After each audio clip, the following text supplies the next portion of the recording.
must feel as I do the connection between us.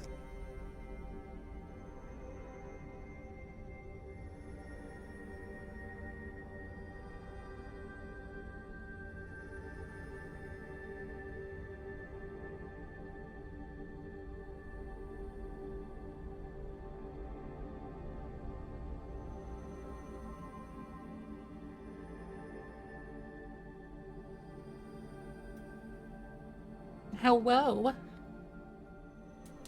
and welcome. Let me get my capture correct. You lurk because you went from vampire time to farmer time.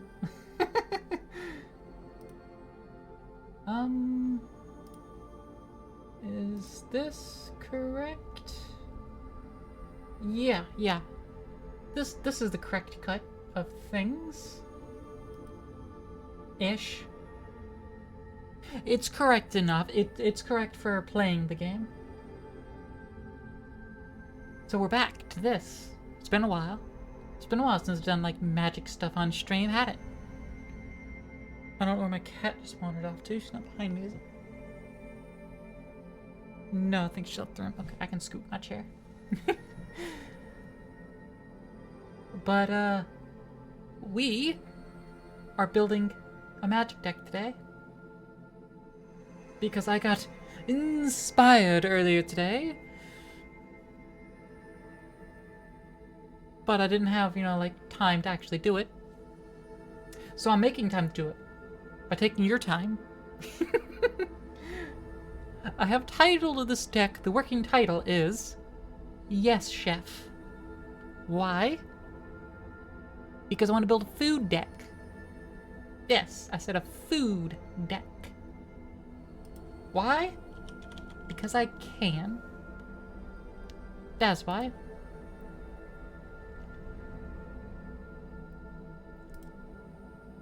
So first I'm going to look at all the things that are cards that are also food. And I may or may not add all of these. In fact, I'm going to add them all right now. And then we can cut things out as needed. And I'm covering the cards. You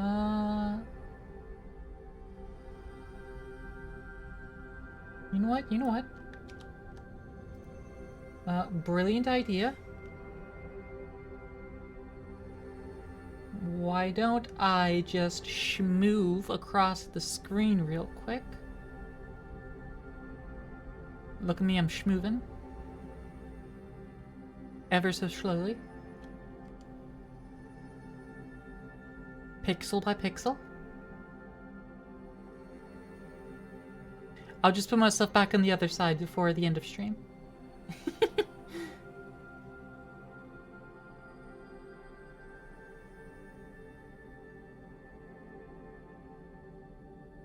Some of y'all gonna feel so disconcerted whenever I'm just on the wrong side of the screen. You'll just have to live with that. I will also just have to live with that.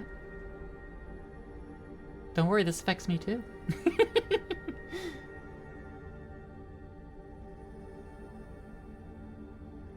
That's probably a good placement. So now you can see the pictures with me. Like, Sir Ginger the Mule Ender. Hey, it's this gingerbread woman.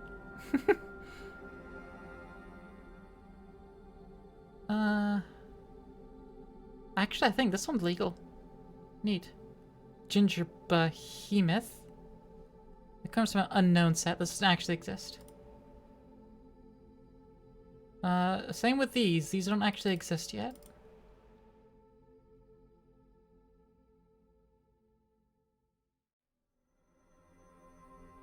Simic Slaw doesn't exist yet. Ah, heck. Okay, I'm gonna remove everything and then just like remove things again.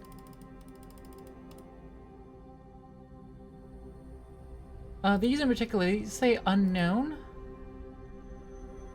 It says unknown event, so I'm just going to not include those. But I can just add the rest.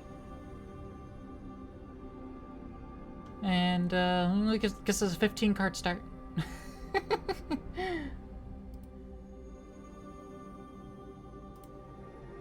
I am also going for the Academy Manufacturer. There he is. If you would create a clue, food, or treasure, instead create one of each. So, you know, anytime I would make a food token, I make the other two things. And vending machine. Need the new cola vending machine. I also need... Heck, it's one of the new cards. It's one of the new cards, I should say. Your Spider-Man, Peter Porker. Because there's a Spider-Man set releasing sometime this year.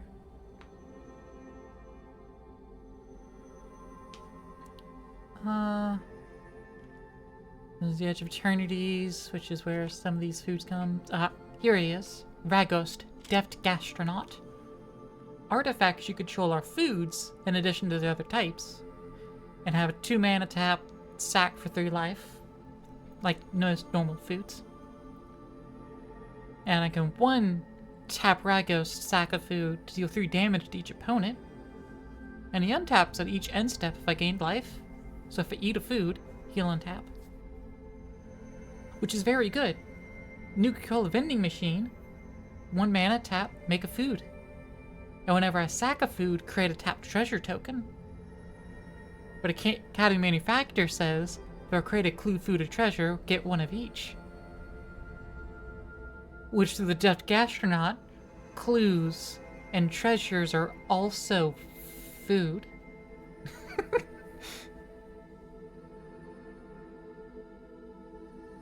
So I'll make a clue food, a food, and a treasure food. Whenever I sacrifice any one of those, because they're all food, I then also make all 3 of those again.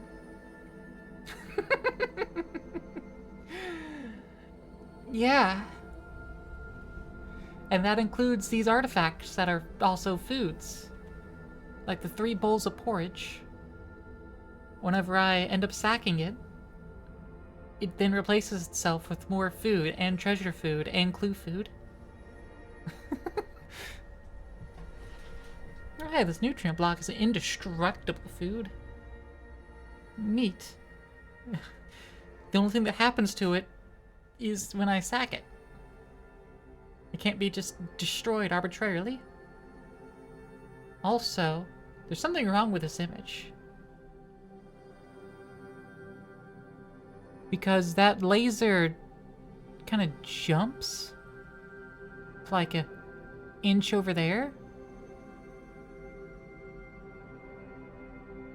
Huh.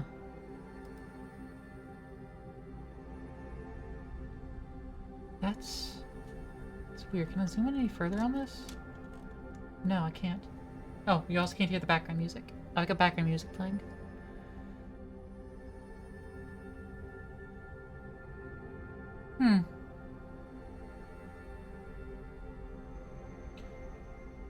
Because given the angle of this laser, it seems to be going, you know, from the bottom left to the upper right. It should have cut this vertical part. It going to under the food block and then jumping up here. That seems wrong. That seems incorrect.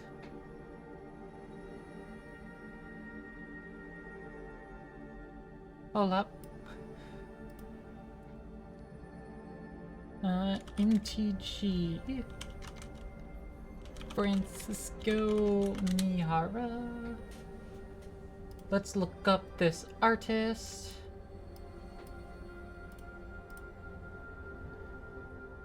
Okay, this artist has done other things before. They've been around for at least a little bit. Okay, that music is rather loud. There we go.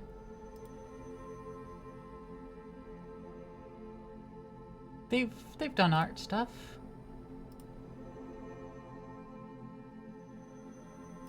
Let's sort by release date. Go from the oldest. Commander 2021. Okay, so they've been around for a few years.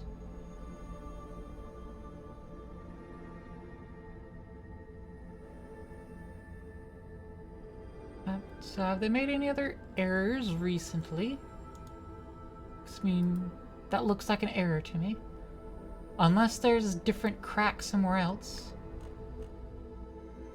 Unless there's, you know, a different laser cut somewhere else that blocked this section. Okay, kind of seems like it's trying to come from the left. But, like, if it gets under there, it's still going to slice through all that. It's gonna jump up suddenly.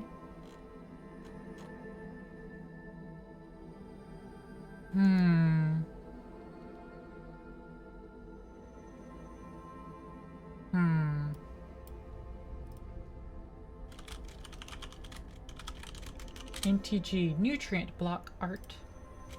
Reddit.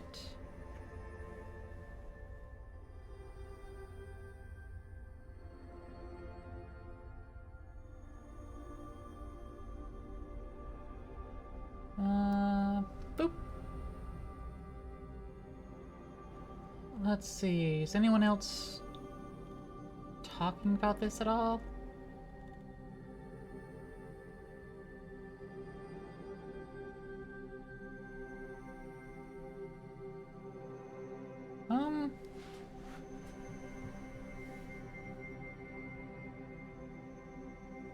No.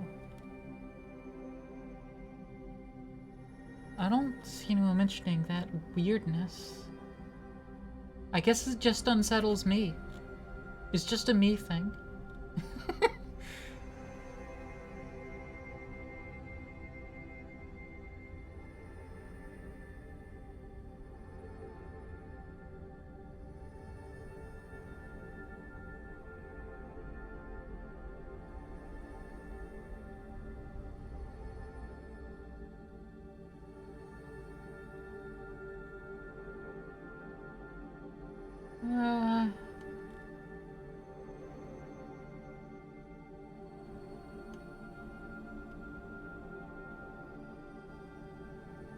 I mean, it's just this part that I expected to be have the laser line through it. Or at least on the top, showing that it's only singeing through the top of it and not cutting all the way through it. I don't know. I just don't like it. I'm just obsessing over a single little detail. I'm going too far into it. I'll stop.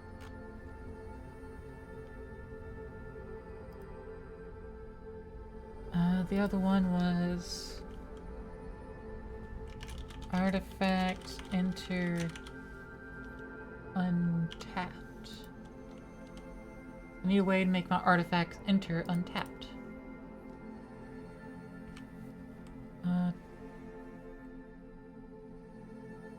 Not how creature enters battlefield. Genesis chamber is untapped. That's it. Creatures on the battlefield tapped. That's neat. Not what I'm looking for. That's a cute whirler rogue. Create 2 thopters with flying, but doesn't untap things. This siege, when it transforms, it doesn't do anything but untapped. I don't care. This is Conjure. I don't give a shit about that card. It doesn't exist to me. Thousand Moon Smithy. Whenever you cast an artifact creature spell using mana produced by barracks of 1,000, create a white gnome. I mean, that's a possibility for me, honestly. Getting a pre-comp main phase may tap 5 untapped artifacts and/or creatures. And then I make gnome soldiers that equals number of artifacts and/or creatures I control. Actually, I'm gonna go ahead and add that. Spring-bloated saw blades, no. Charismatic Conqueror. Good way to make some tokens. Artifact creature enters battlefield untapped under an opponent's control. They may tap that permanent. If they don't, I get a vampire. It's pretty nice. Scene of the crime. Just do anything. I mean, it is a clue. It's an artifact and a clue. But I'm not dealing with clues. Like, technically, yes.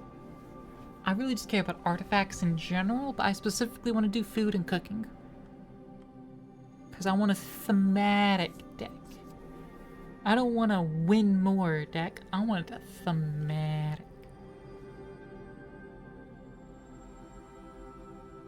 I want the win more to at least support the theme.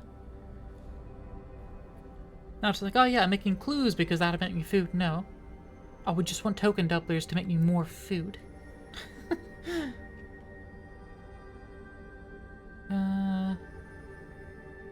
Tap an untapped creature control, add a mana of any color.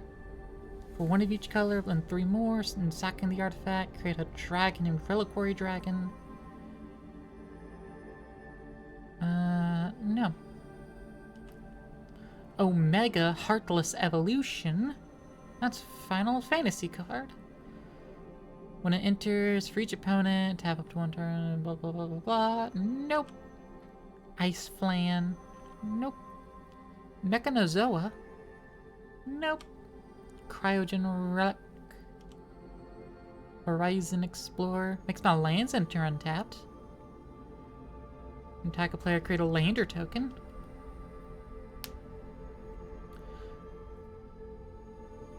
That is land ramp. That would be a form of land ramp. And those lander tokens are artifacts. I'm going to put this in the sideboard to think about.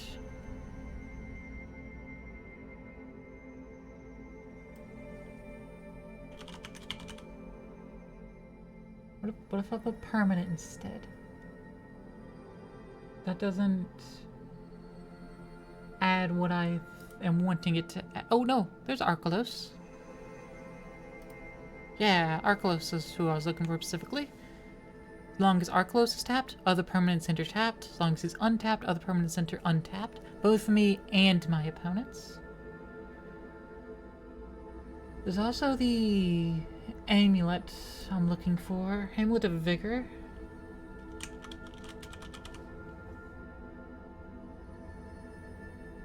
Whenever permanent enters battlefield tapped and under your control, untap it. Whenever untap. That's too many things that are whenever and untap. Did it just loop? No, this is 4 hours. It doesn't even need a loop. That was just a hard stop in music. Okay.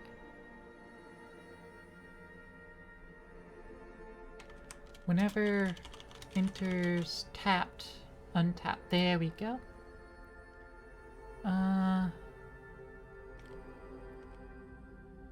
Never done the non-token wizard enters battlefield. No. A guild summon battlefield, tap any number of untapped gates to draw a card. Draw a card whenever a gate enters. Yokel Mortar. It morders the yokels. No. Snow Yorn. Untap each snow permanent. Or I'm gonna play target snow permanent from your graveyard and just tapped. Nihilor. Enters battlefield for each opponent. Tap a 1 untapped creature. No, doesn't sound good to me.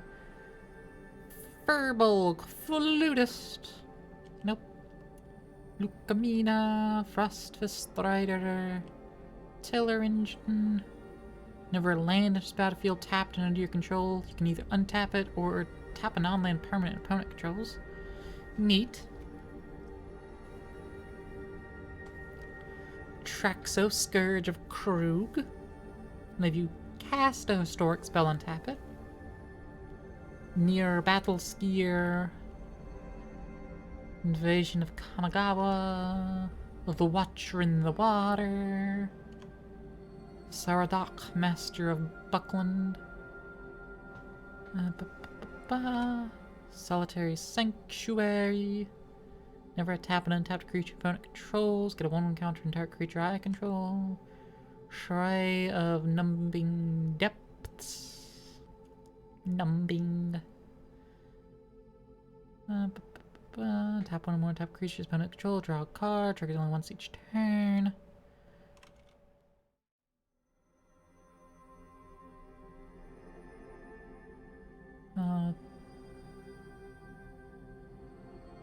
Beast, Deathless Prince, Thousand Moon Smithy.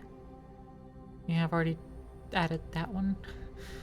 Restless Ridge becomes a dinosaur. Artifact creature in the battlefield untapped under an opponent's control. Land you control enters. Tap target creature opponent controls with a stun counter on it. Okay. So nothing else really has the effects I'm wanting.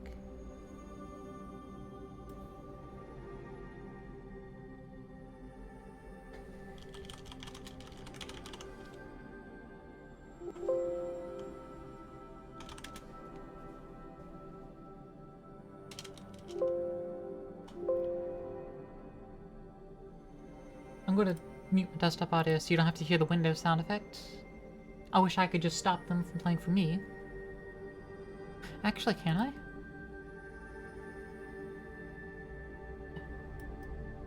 Like, if I were to go over here and...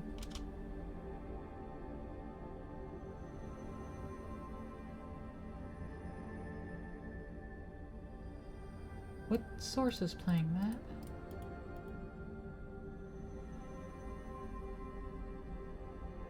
Like, if I were to mute this, I can't hear the music anymore, but I can still hear that.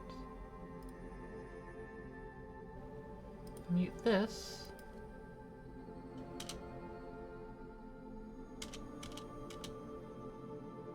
I can't hear it anymore.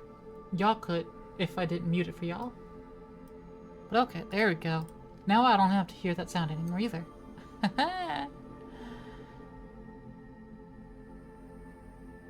What I should do rather than that, actually, is unmute my audio. I don't even need to do that. I don't want to take it away from you. I should open my volume mixer and say...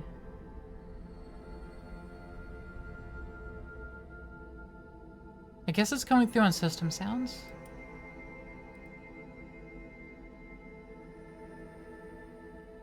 Yeah, it's just playing as a system sound. Okay. So I'm gonna just mute it there.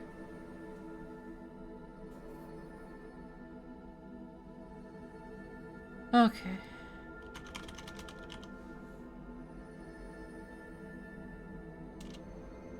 Make food. Sorry. Create food. That's the phrase we want. Ignis Scientia. Enters top 6, land card. Exile card from a graveyard. If it's a creature, create a food. Well, he's certainly cooking in the picture. Side quest. Catch a fish. Getting your upkeep, look at top card of your library. Artifact creature card if you don't put it in your hand. And if you do that, make a food and transform the enchantment to a cooking campsite. Cool.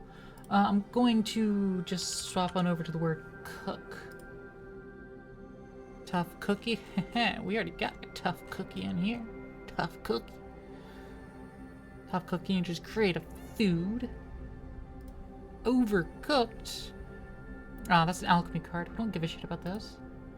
Ah, yes, of course. How could I forget about Asmor Normodica Dice Dinacoldakar? Of course. How could I forget about her? How could I forget about Asmor? When she enters, search your library for a card named the Underworld Cookbook. Reveal it, put in your hand, shuffle. Sack 2 food, start creature, deal 6 damage to itself.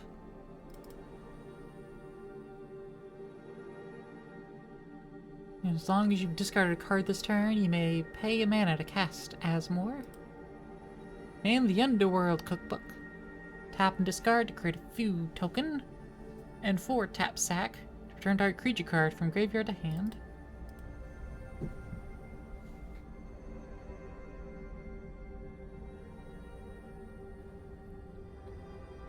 Alright, so that's all the things I mentioned cooking. Ella, did you have to clink everything when you got on the top back of that chair? Noisy cat. I need a way to get my graveyard back to my library. So, shuffle graveyard library into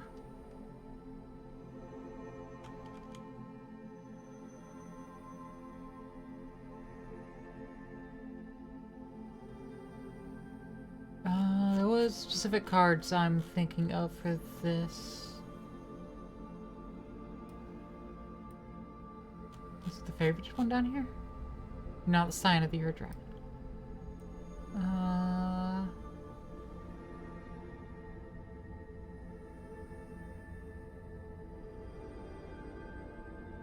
Enchantment enters. If you cast it, shuffle your hand and graveyard into the library, then draw 7 cards.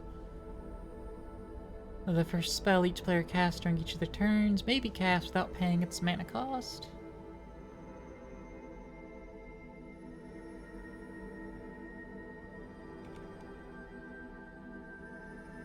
Search your library for mountain.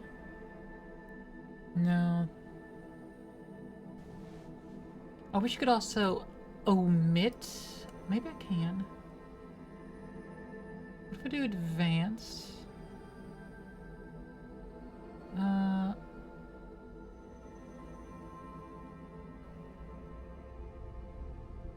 I don't want flashback.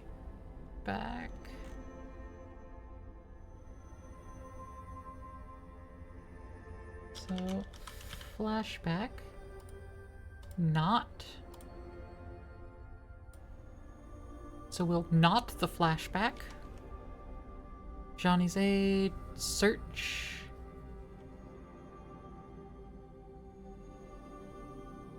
Yeah. Or if the rules tech contains the word search.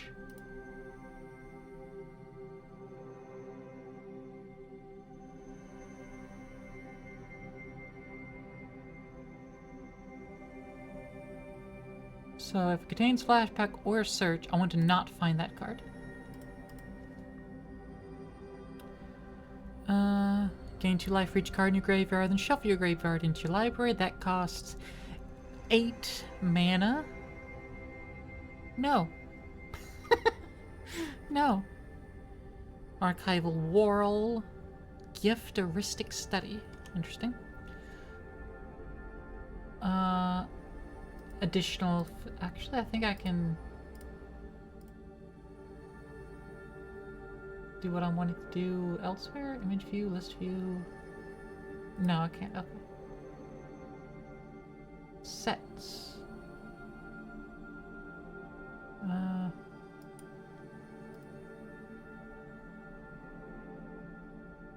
Okay, well, I guess I need to do advanced.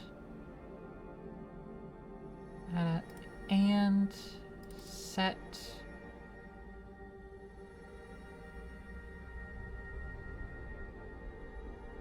if the set contains a fucking Y in it, basically. Alchemy, alchemy,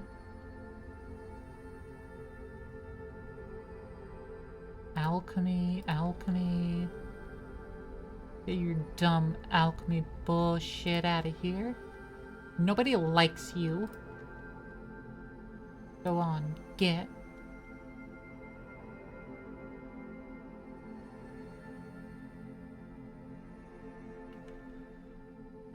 Ba, ba, ba.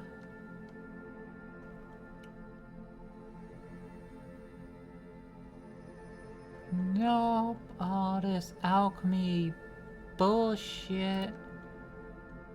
Don't want it, don't want to see it. I always ignore the cards anyways.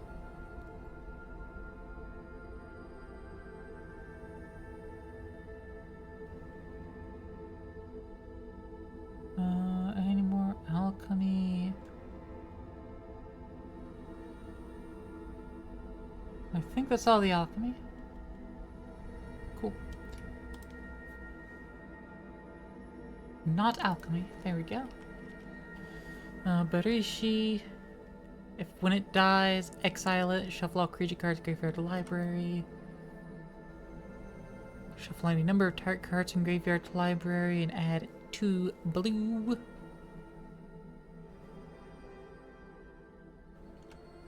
5 mana, Beacon of Unrest. Target artifact or creature card. No. Blessed or Spite. Target player shuffles their graveyard into the library. Prevent all combat damage. Yeah. That'll be one of them. Blightsteel Colossus. If it would go into the graveyard from anywhere, reveal it and shuffle it. No. Campfire. Put all commanders you own from the command zone and from your graveyard into your hand. Then shuffle your graveyard into your library. Yeah, but I'm exiling on Campfire too. So it's a one-time use. But also puts my commander in my hand. So, like, I understand. Cathartic Parting. Owner target artifact enchantments and opponent control shuffles into the library. Target player shuffles their graveyard into their library. Target spell a non-land permanent into its owner's library second from the top. Then each player shuffles their hand and graveyard into the library and draws 7 cards. Gets exiled after that use. Covetous Castaway gets transformed from the graveyard, and then it gets exiled. Cranial Archive. Yeah, this gets exiled too. Darksteel Colossus. Day's Undoing. Each player shuffles their hand and graveyard into their library, draws 7. Then it's your turn, and the turn. Devious Cover-Up. Counterspell. It's exiled. Then I can shuffle some cards. 4 mana. Each player shuffles their hand to the library. I X the top 10 cards of my library, then everyone draws 7. Whenever a creature deals damage to me, destroy that creature. Dreads put in a grave from anywhere, shuffle it to its owner's library. Up to 4 cards. So it gets exiled when it does the thing. Elixir of Immortality, that's what I was thinking of. It's an artifact. Which, if I have that one dude out, it's also a food. 2 mana, tap, gain 5 life, shuffle it into my library. It and my graveyard into my library. But life. Not as tasty as I'm used to. Rather stale. But has the same effect. Elvish Soul Teller. Emergency powers. Each player shuffles their hand and graveyard into the library, then draws 7 cards. Exile this. And if I cast a spell during my main phase, I'm going to put a permanent card with converted mana cost 7 or less from my hand onto the battlefield. Imrakul, the Aeon's Torn. Whenever it dies, shuffle my graveyard into my library. I think this one's banned, though. Though this alt artwork looks cool as fuck. Advanced surveillance. Exile it, shuffle. But it's a free exile.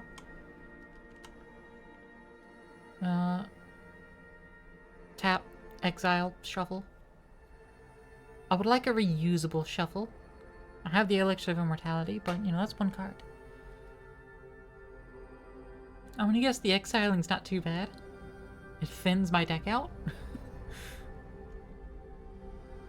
Feral Death Gorger. That's what they call me. Finale of Revelation. Draw X cards of X10 or more. Shuffle my graveyard to my library, draw X cards, untap 5 lands, no max hand size.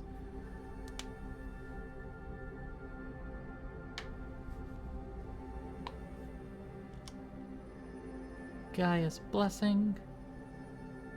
Yeah, spend a graveyard from my library, shuffle my graveyard into my library. Or I can use this to shuffle 3 target cards, graveyard to library. Yeah, I'll grab that. Game plan. It's on the list. The plist. Assist. Another player can get 5. Okay, weird. I've never heard of that. Guan Yu. When Guan Yu dies, shuffle him. Guile. Guile's been graveyard from anywhere, shuffle it. Hostility, shuffle it. Inverter of Truth. Enters the battlefield, exile all cards from your library face down. Shuffle all cards from your graveyard into your library. So it takes my library, exiles it, takes my graveyard, makes that into my library.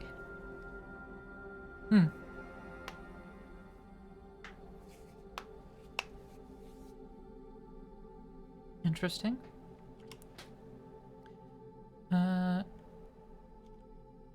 Jacob Fry, partner with Evie Fry. No good. Kogla Nyadaro. No. Kozilek. When it dies, shuffle the graveyard into their library.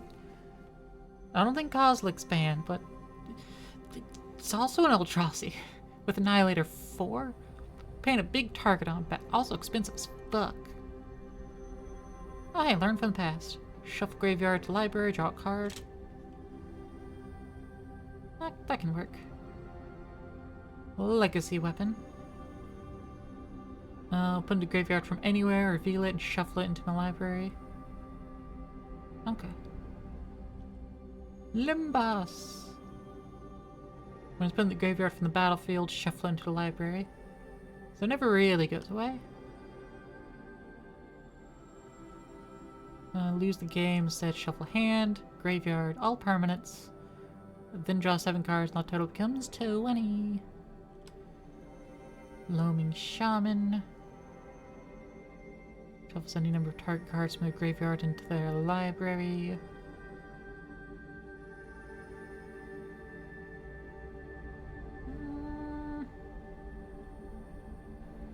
I don't need a big amount of recycles, actually. I don't know why I'm going after recycles so much.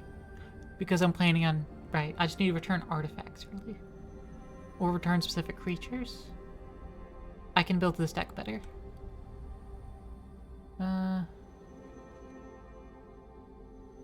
Mirror Mad Phantasm.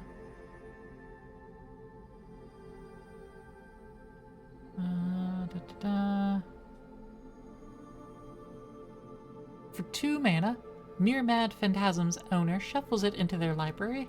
If that player does, they reveal cards from the top of that library until a card named Mirror Mad Phantasm is revealed. Puts that card in the battlefield and all of the cards revealed into their graveyard. Oh. Okay. Take the card, shuffle into my library, and then I dump my entire library into the graveyard until I find this card again. That's how it would work in Commander. That's kind of funny, actually. I might build a deck around that. I might. Each player shuffles their graveyard into their library. Fair enough. Nexus of Fate. Take an extra turn after this one. If it would go into the graveyard from anywhere, reveal it and shuffle it instead. Once more with feeling. Oracle Tragedy. Draw a card, discard a card, shuffle up to 4 cards, may the value 3 or greater. Paradigm Shift. Exile all cards from library, shuffle your graveyard into your library.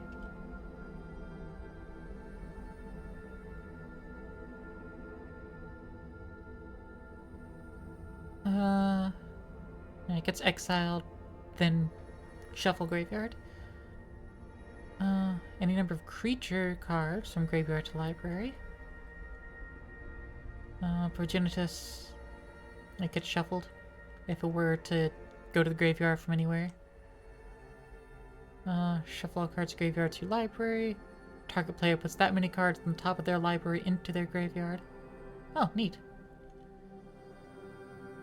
Purity. Put away. Counterspell, and then put a card from graveyard to library.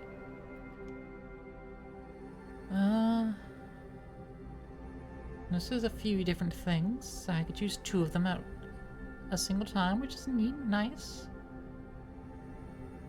Quest for ancient secrets.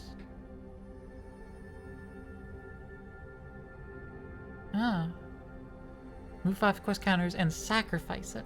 And you sacrifice as part of the cost, so it's already in your graveyard. That actually works well. I like that one.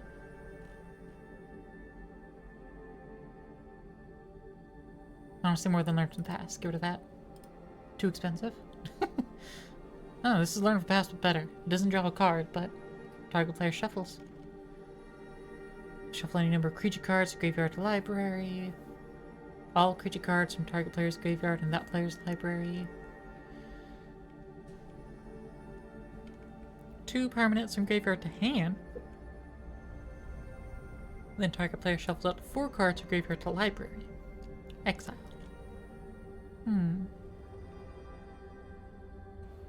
When Rooting Kavu dies, you may exile it. If you do, all your dead creatures go in your library.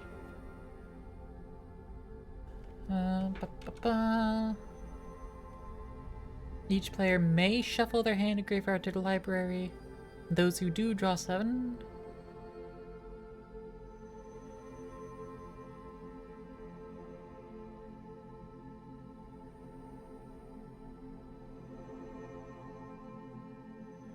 Oh, you can plot this for 6 total mana, so an additional mana that you get out of your hand, you can plot it for free in the future.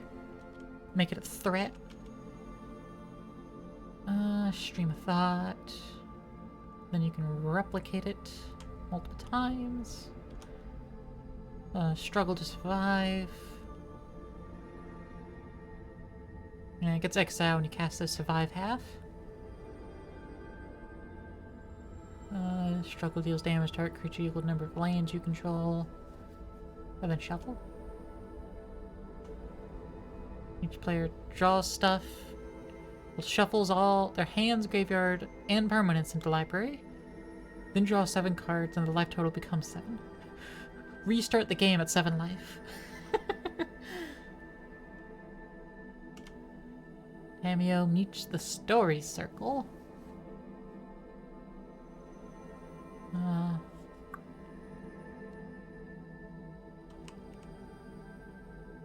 No. Each player shuffles a hand and graveyard to the library, or each player draws 7 cards, or pay an additional 2 to do both. Too expensive. 7 mana for that effect. It's too expensive. Thrawn Foundry is an artifact. Gets exiled. So it doesn't trigger Nuka-Cola because you're not sacking it, you're exiling it. Time Reversal, 5 mana. Each player shuffles hand and graveyard into library, then draws 7. This is the same thing, except I get to untap 6 lands. This is time reversal, but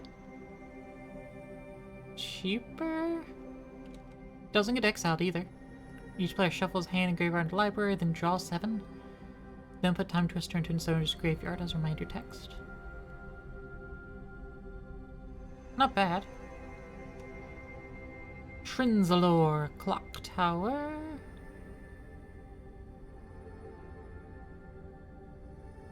Triumph of St. Catherine.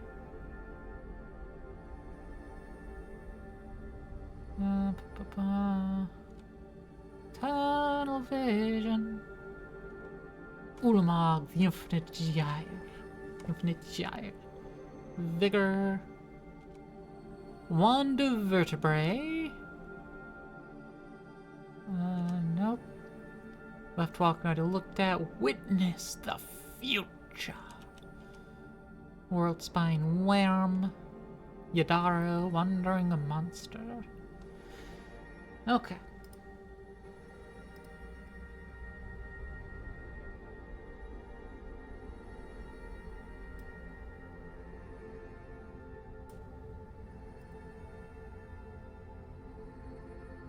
Can I even get rid of that and? I can? Yeah, got rid of it. Cool. So now I can just look for create food.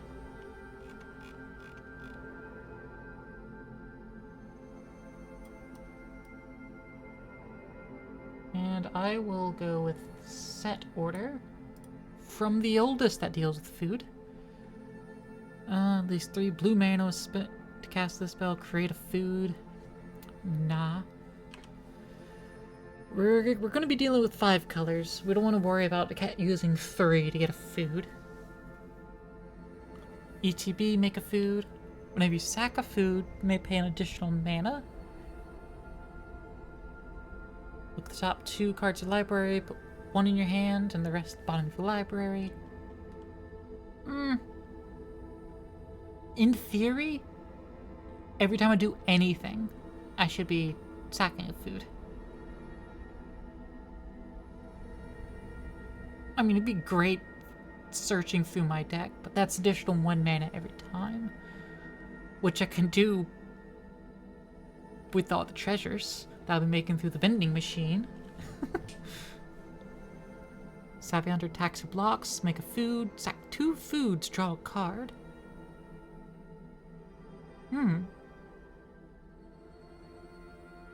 Okay, I'll take you, Savvy Hunter.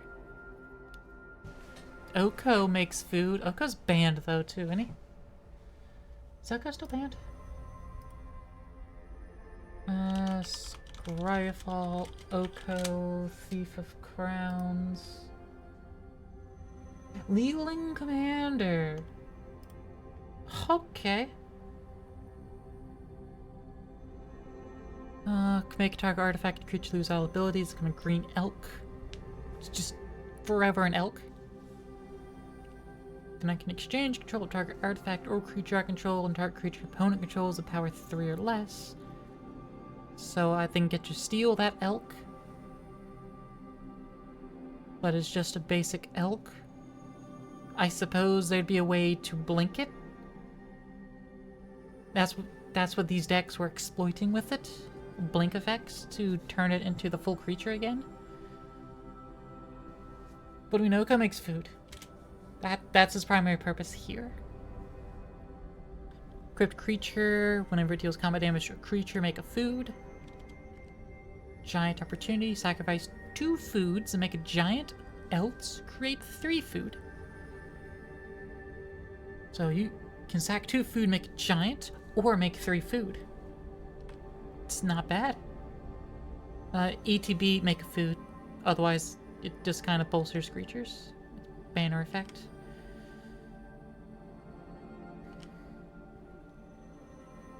Fell the pheasant. 5 damage to creature with flying. Make a food. You know, we'll see. We'll see. Sideboard. Troll Noble. Enter the battlefield to cast from hand. Make 3 food. Sack 3 foods. Comes from the graveyard to the battlefield on my turn. Oh, okay, sure. So if I cast it from my hand, I make 3 food. All other times, I just have to sack 3 food. Which, all my artifacts are food, as long as I have Ragost on the field, the lobster citizen, who makes all my artifacts into foods.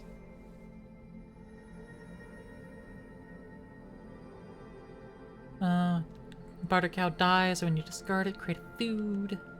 Gilded goose ETB, make a food. 2 mana, tap it, make a food. Tap, sack a food for mana.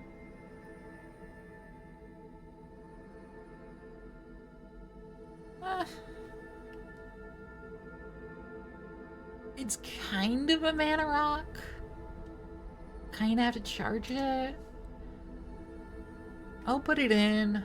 This could be one of the first things cut, probably. ETB, make a food.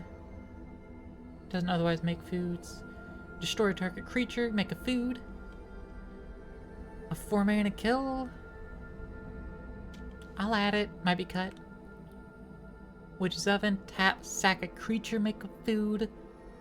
If the creature's toughness 4 or greater, make 2 food.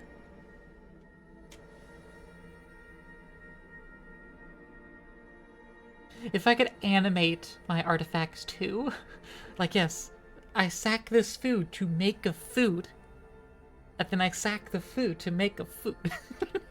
Well, the Witch's Oven does tap, so I can't do it endlessly on a single turn. Curious Pair. For 1 mana makes a food, and then 2 mana comes back as a 1/3.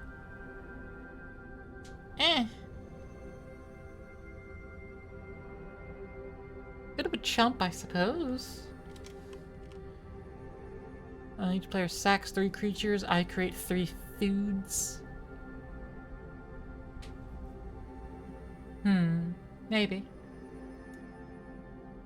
You are getting loud again. Hey, Nihilist. EDH is Commander. EDH stands for Elder Dragon Highlander, which is the old name for Commander, but it's faster to type. Guillaume, Master, Chef. I didn't have him. He needs to be in here. He's a chef. Getting advanced to create a number of food tokens equal to the number of non-token creatures you had enter the battlefield under your control this turn. Okay. I dig it. Gluttonous Troll, ETB, make foods equal to the number of opponents I got. Doesn't otherwise make any more. How's deck building going? I'm throwing a bunch of cards in a pile and I'm saying it could be good. That's about how it's going. I knew you would come. Hey, Harlequin. You must feel Thanks for as I coming. do the connection between us. Landfall, create a food or treasure. Turn target creature, graveyard battlefield, create a food. Excellent. Beginning of each end step, if you've cast both a creature and non-creature spell, make a clue food treasure. Okay. Caddy Manufacturer's already in here. How was Commander again? 1 copy of each non-land card? Yes, you have a Commander who defines the color identity of your deck.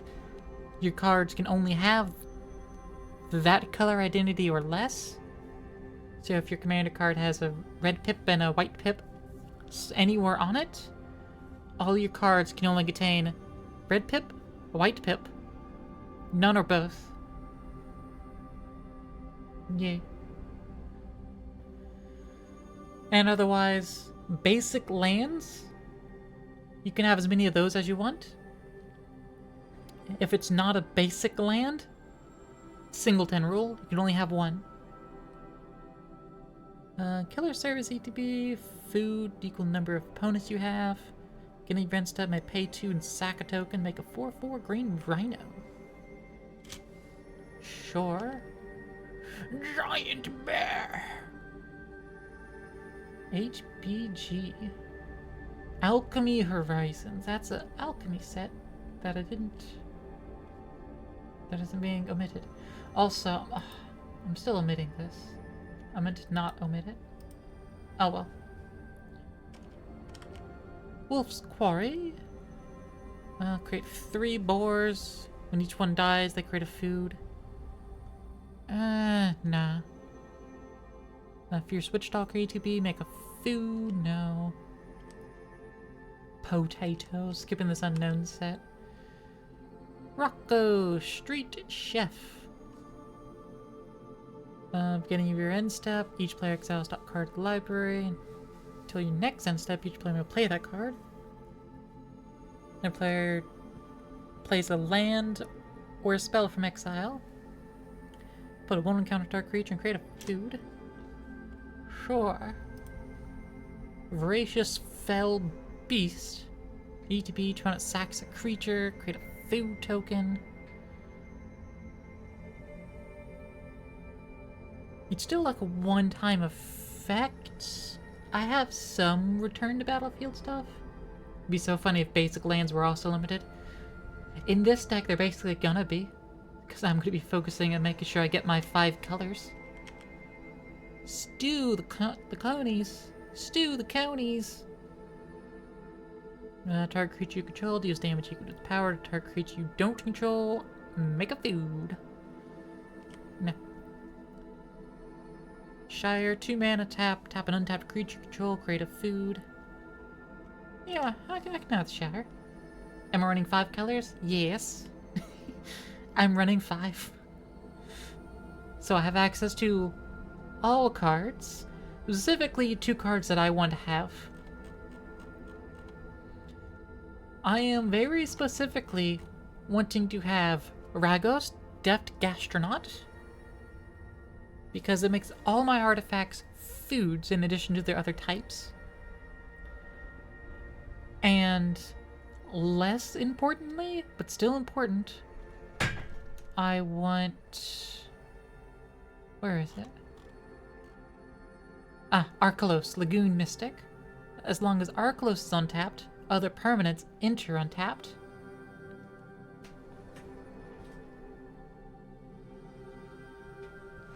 Give me a moment, I need to fix something. My cat stops making a loud metal banging sound.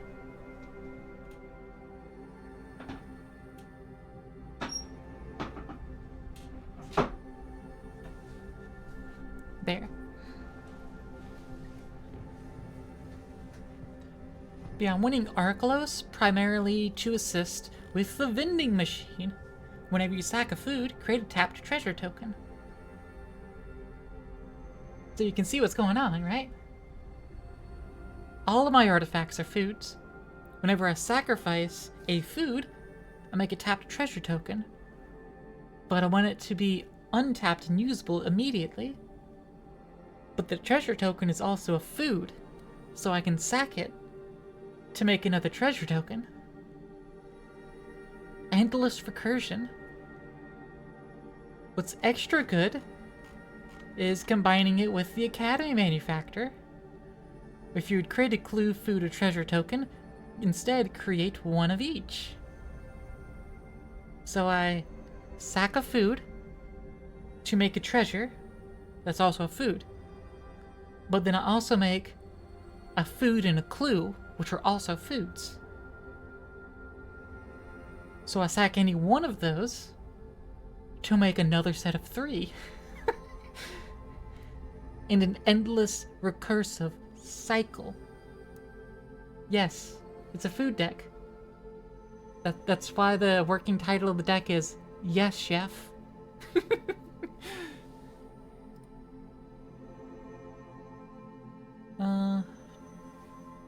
Target creature's Death Touch, create a food at instant speed.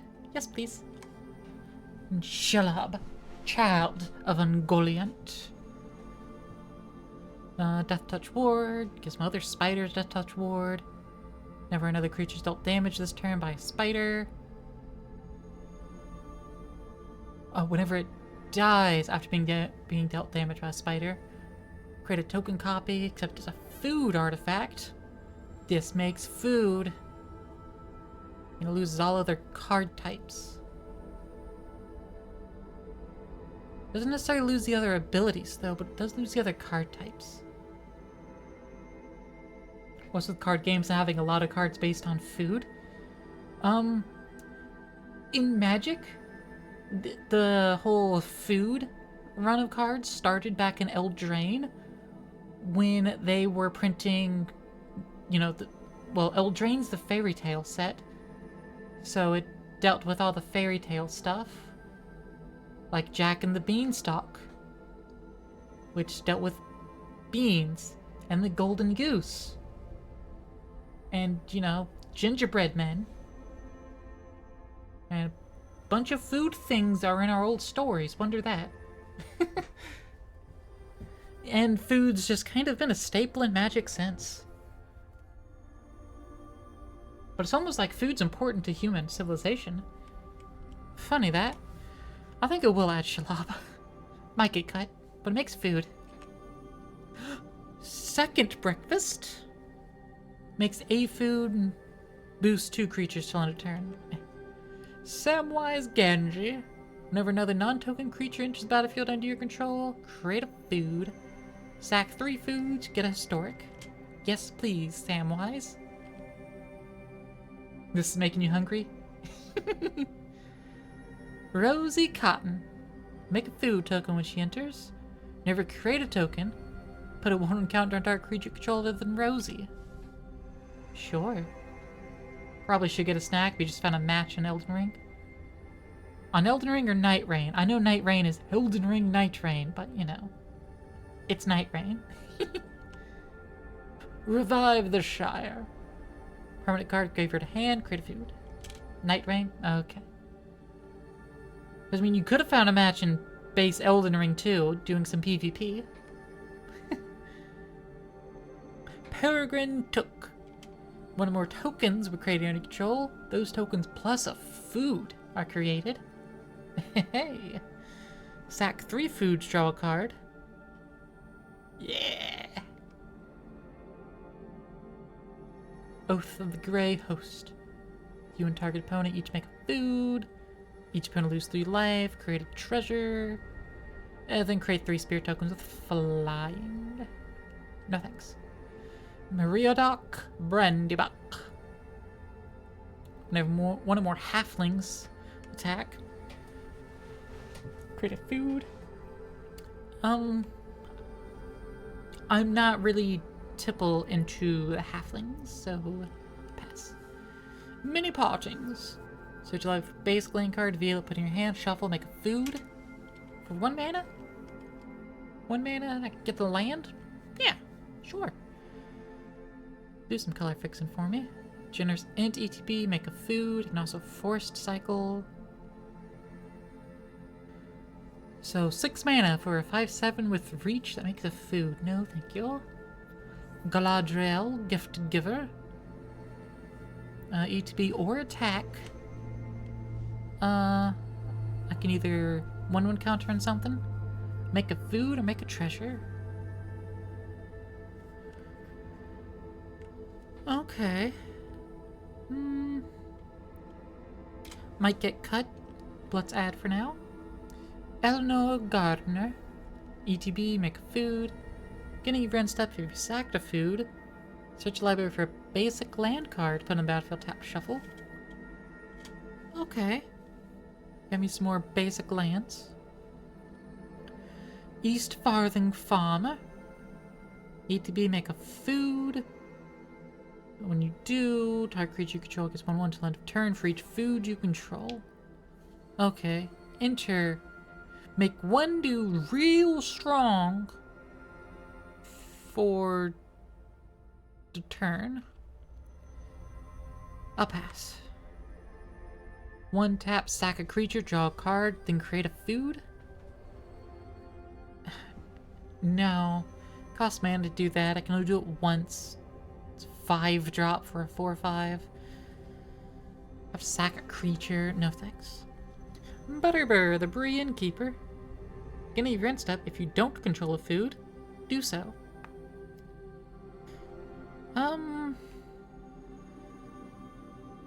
No, because theoretically I should always control food. Enters or leaves, make food. Bill the pony makes 2 foods. Sack of food. Target creature control assigns combat damage equal to its toughness rather than its power.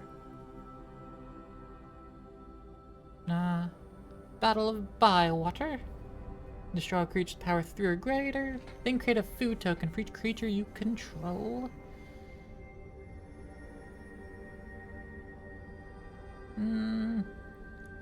It's a board wipe. Ish. Nah. Treebeard. ETB. Create 2 food.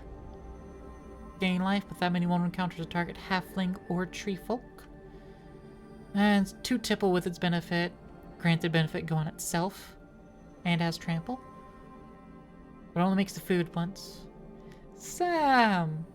Beginning of combat, make a food. Abilities of foods are cheaper. Could get Frodo, the adventurous hobbit.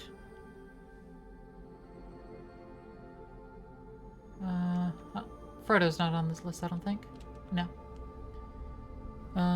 Whenever one or more creatures you control deal combat damage, make a food. New sack of food with 1 encounter on a rapacious guest. When a rapacious guest leaves the battlefield, target opponent loses life equal to its power. Okay. Pippin, the Warden of Isengard. Partner with Mary, Warden of Isengard. For 1 mana, make a food. Sack 4 foods. Other creatures get +3/+3 and haste. Okay. Not quite passive food creation, but food creation nonetheless. A verbs and stewed rabbit. 1 encounter on up to 1 creature. Create a food. Draw a card. Create a food. Create a halfling for each food. Okay. It does take 3 turns to get there. So it is a telegraphed move. But it's a move nonetheless. Also, you know what? I'm going to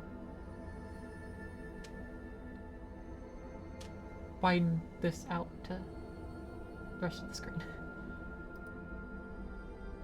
Field-tested frying pan. Enter, make a food. Then create a halfling and attach the pan to it. Okay, so 3 drop for food and a 1/1. Whenever you gain life, creature gets +X/+X till in turn with X amount of life you gained. It doesn't make me more food. But it does make that creature gain power until end of turn. Equal amount of life that I gained.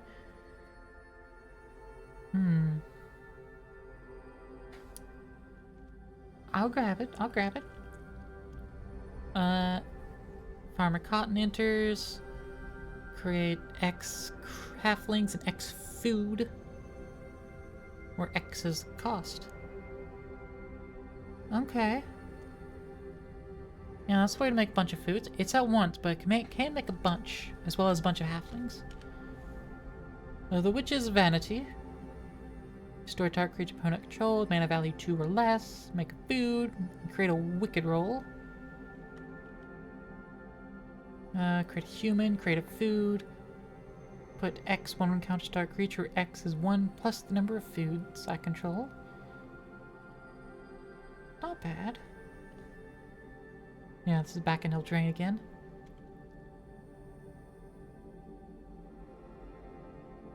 But it is bolstering like a singular creature, making a big threat. ETB, make a food. Destroy up to 1 target artifact, enchantment to creature with flying, make a food. So, point removal makes food. Cast a spell of mana value 5 or greater, create a food. Okay, Mama likes that. Scream Puff. Whenever it deals combat damage to a player, make food. Choose 2. Fetch a basic land, put on the battlefield tapped. Create a human or make a food. Okay. Whenever Restless Cottage attacks, create a food and exile up 1 target card from a graveyard. Okay, I can play that. Provisions merchant. Enters make a food. When it attacks, I can sack a food to give my creatures trample. But provisions merchant has to attack to do that. I'll pass. Old Flitterfang.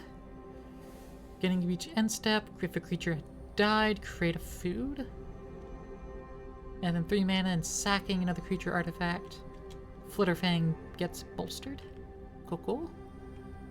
Knight of the Sweet's Revenge. ETB, make a food. Foods can tap for green mana. And for 7 mana and sacking this, creatures I control get plus food. Nice. Minstrosity. Dies, make a food. Pass. Intrepid Truffle Snout. When it attacks alone, make a food. No thanks. Creates a food. No. Create a food. When it enters, up to 1 target creature gets -X/-X or X amount of life. No thanks. Greta, the Sweet Tooth Scourge. Enters, make a food. Then I can sack a food to either 1/1 counter on a creature, or to draw a card and lose a life. Nah. I'll pass. The Goose Mother, the Bird Hydra. Enters battlefield, create half X food tokens rounded up. When it attacks, may sack a food to draw a card. Absolutely. The Goose Hydra. Food coma. Lock something down and make food? Sure. Store target creature's mana value 3 or less. If it's my turn, create a food.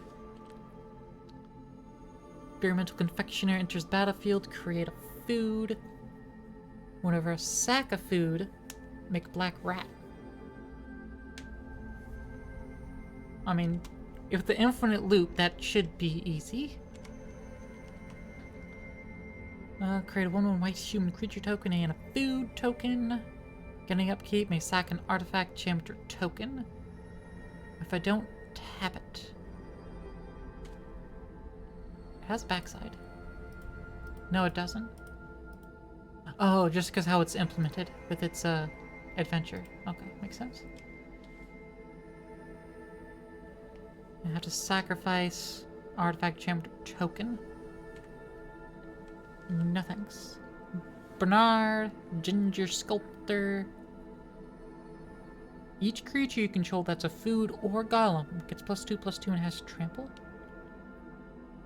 Whenever a non-token creature you control dies, you may exile it to create a token that's a copy of that creature, except it's a 1/1 food golem artifact creature in addition to its other types. Okay, so creature dies, I could exile it, so I can never get it back, but I make a token copy. That's a 1/1 food golem artifact. You would think that might be good for the deck, because technically it's going to be a 3/3 food golem artifact creature. But no. I have a lot of legendaries, so if I make copies of those, not going to do anything. No. If it's a food or golem, it has to be a creature and a food or a golem. Overcooked is an alchemy card. Third Doctor gets 1/1 for each non-creature token you control. Enters battlefield to make a clue, food, or treasure. Madame Vostra, partner with Jenny Flint, must be blocked if able.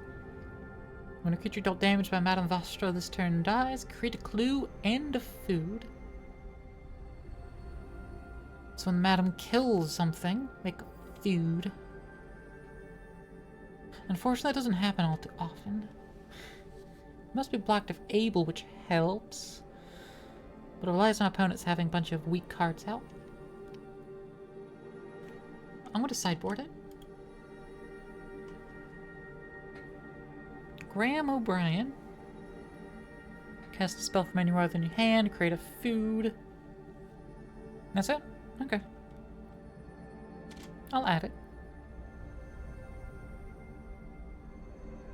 Could replace my commander with something like this. With, you know, partner. Fourth Doctor.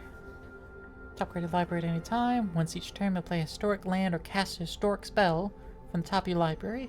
When you do, make a food.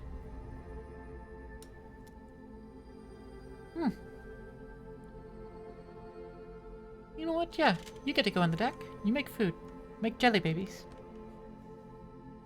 Search the library for a doctor card. Reveal it, put it in your hand, shuffle. Create a food token and a human creature token with doctor spells you cast. Cost 1 less.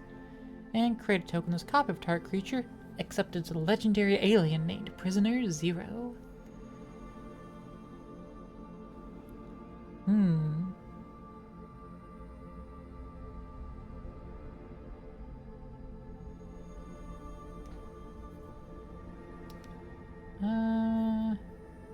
Nah. Astrid Peth. Enters or attacks. Make a food. Whenever you sack a clue or food, she explores. Alright, we'll go with that.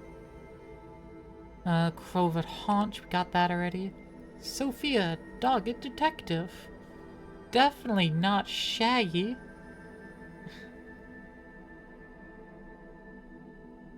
And Sophia, dog detective, enters the battlefield. Create Tiny, legendary 2/2 green, dog creature.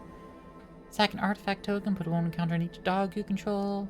Whenever dog you control equals combat damage to a player, create a food, then investigate, which is make a clue. Why don't they just change create a food token to cook? Since investigate just makes a clue.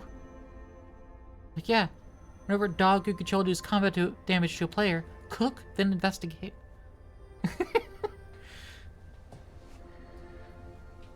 I get why investigate's a thing and investigate turns up clues. But like, it looks really silly when it's paired next to create a food token, then investigate. And investigate just reads, make a clue token. When you can do the same with create a food token, make it cook. Cook, then investigate.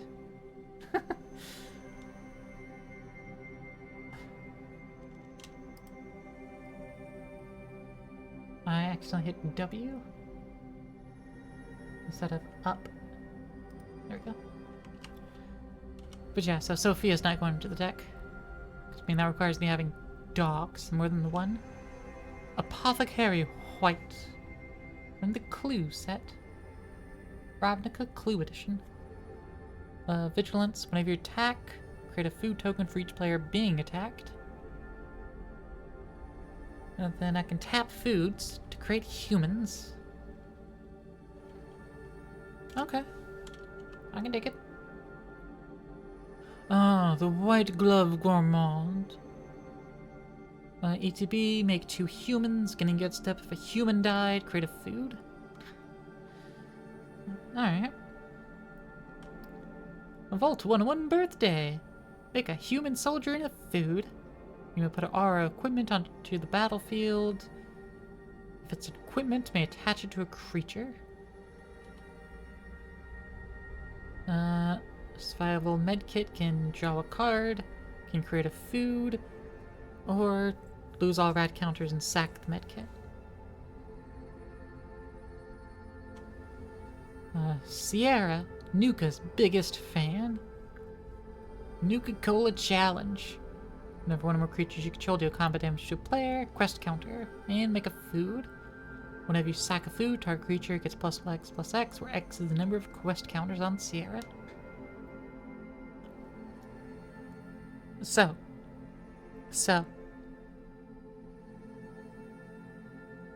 The quest counters are, for our purposes right now, static. It requires you dealing combat damage to a player, then you get a quest counter. It says one or more creatures deal combat damage to a player. But whenever you sacrifice a food, the quest counters don't change. But each time you sack a food, a target creature gets +X+X. So you could like sack 3 foods and then +3x a single creature, which is pretty good.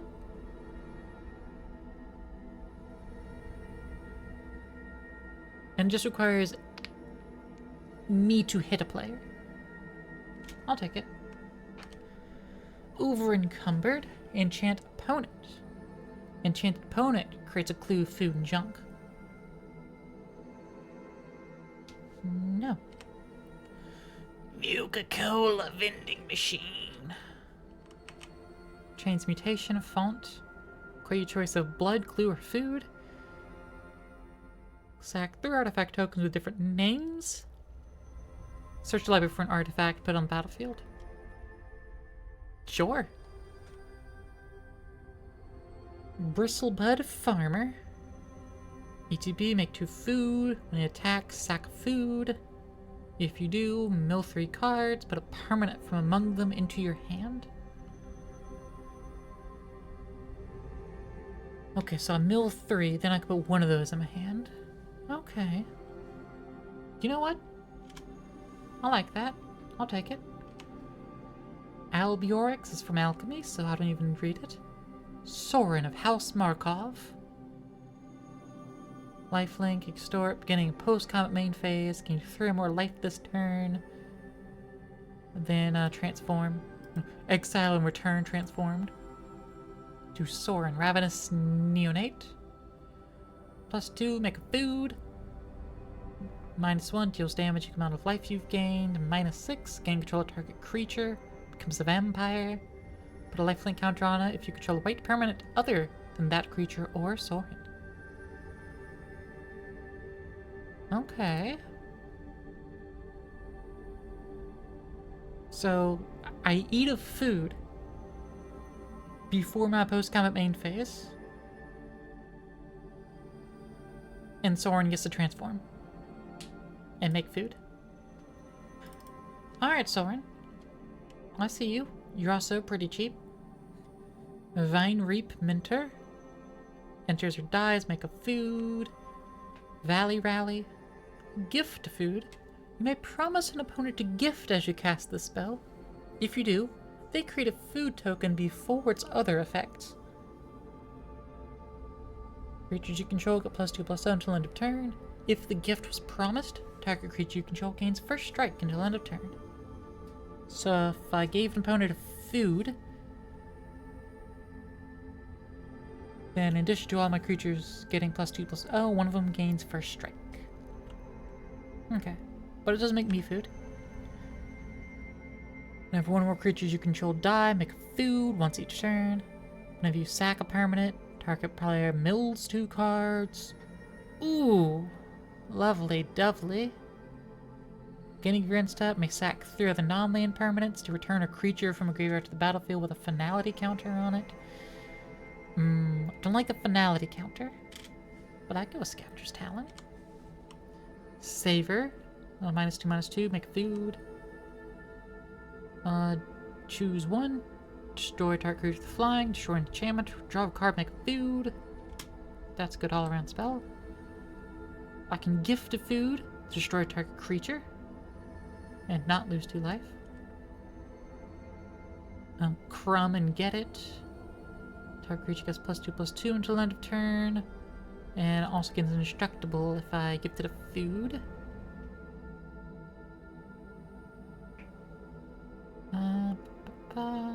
1 mana to bolster and indestructible creature. Doesn't make me a food though, but it does make a food. Carrot cake. That's already in the deck, right there. Enters, and when you sack it, create a white rabbit. And scry 1. Neat. Camellia, the Seed Miser. The Squirrel Warlock. Gives another squirrel's menace. Sack 1 or more foods, create a green squirrel. And forage, exile 3 cards from your graveyard or sack a food. Put a 1 counter on each squirrel you control. Oh. I like that. cash grab. Mill 4 cards, permanent from among those cards into your hand. If you control a squirrel or return the squirrel, make a food. No thanks. Squirrel warrior with offspring. When enters, you may forage. If you do, put 2/1/1 counters on it. No thanks.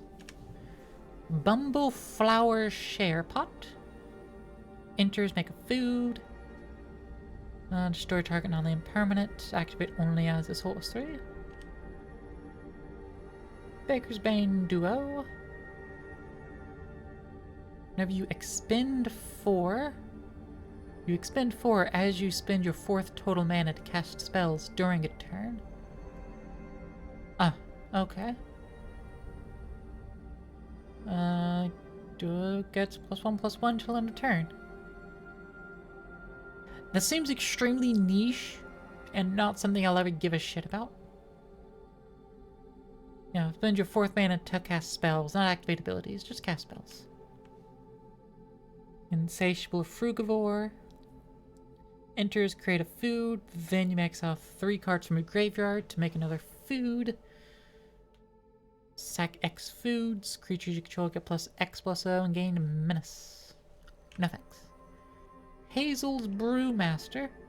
Enters or attacks, exile a card from a graveyard, not yours, a graveyard, and make a food. Foods you control have all activated abilities of all creature cards exiled with Hazel's Brewmaster. Oh. Yes. Gourmand's Talent. During your turn, artifacts you control are foods in addition to their other types. Okay. That works while I don't have the other creature out. The first time you gain life each turn. Whenever you gain life for the first time each turn, create a 3/3 green raccoon creature token.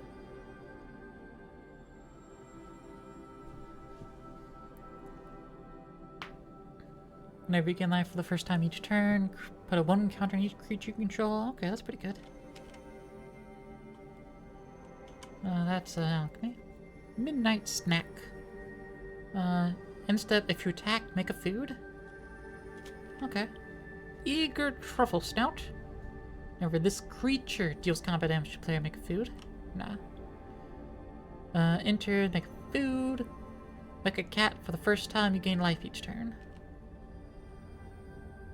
Herska Sweet Tooth. Look at this anime-ass bear. Whenever Herska Sweet Tooth attacks, make a food.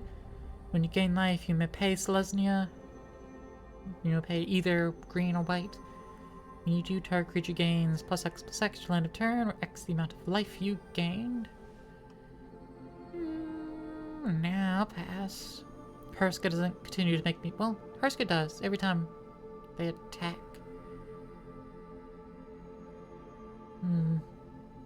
3/3. Nah, I'm pass. I need to cut cards anyway, so. That's an alchemy card. It may be gay, but it's an alchemy card. Spider Ham makes a food when it enters.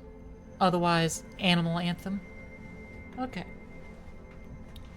Cool, so we're at 89 cards. I need a minimum of 35 mana generation.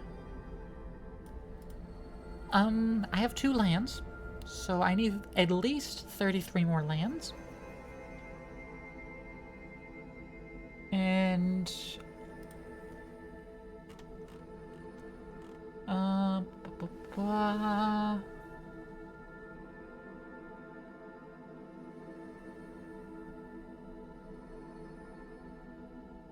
what are some alternate card arts? It doesn't have any alternate card arts showing. I'm just gonna go with the Theros ones. I just have to find the Theros ones that I like. Where are those? Where's my Theros full arts?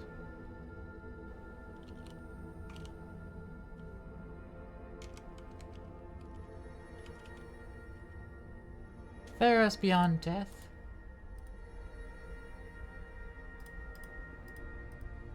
There we go. So I can do 6 of each.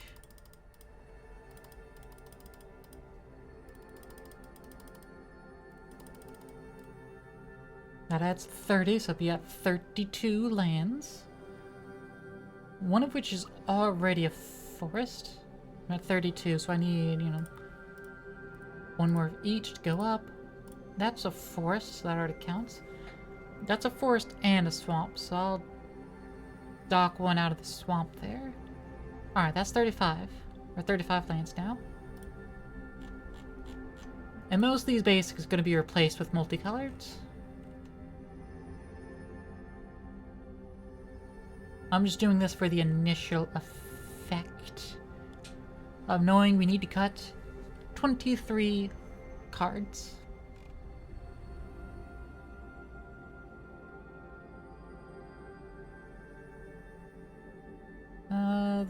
These barracks are really nice. So I will be doing a lot with artifacts.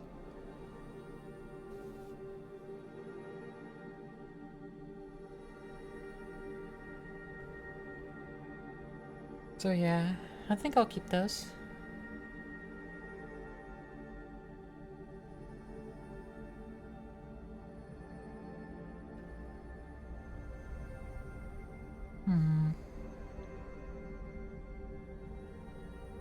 The Tempting Apple. Gain control of target creature till end of turn. Untap it, gains haste. 2 mana, tap it, sack it. I can either gain 3 life, make an opponent lose 3 life. It's 4 mana, but I gain control of target creature until end of turn. It is a food.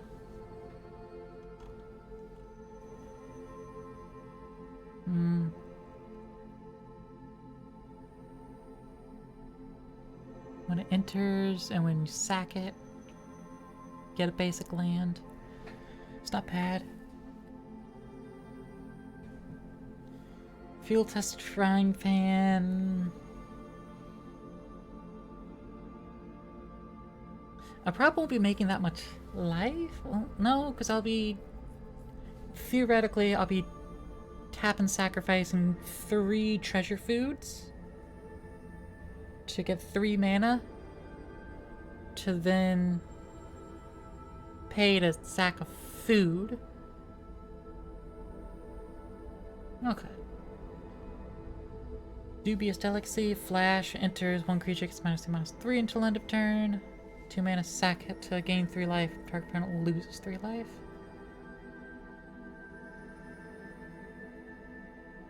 I gotta have all the artifact foods in here, so I can't really be looking at those to get rid of.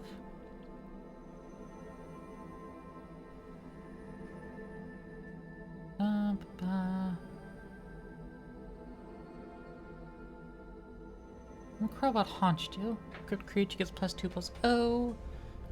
2 tap sack, gain life.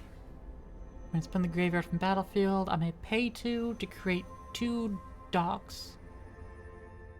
I'm gonna keep it, but it's on the shortest list if I can't find anything else to cut. Amulet of Vigor stays, because it'll untap the tapped treasures that the vending machine will give me. Witch's Oven, sack a food, sack a creature to make a food.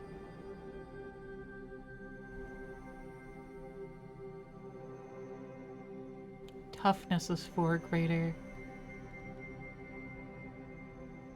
I mean, theoretically, making gnomes that are going to be powerful, turn them into food. Yes, I make a gnome soldier artifact creature token, and then I turn it into 2 food. That'll make the other gnome stronger. I think that's called fear. I take a gnome, I break it into 2 things of food. I look at the other gnomes and I say, be stronger.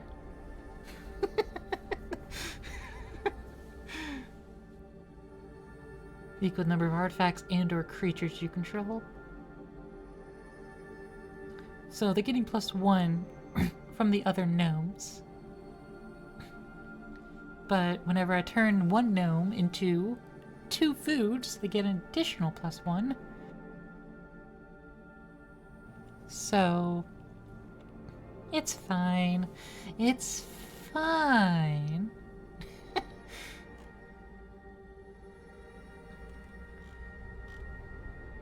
Alright, enchantments. How's my food's a tap for mana?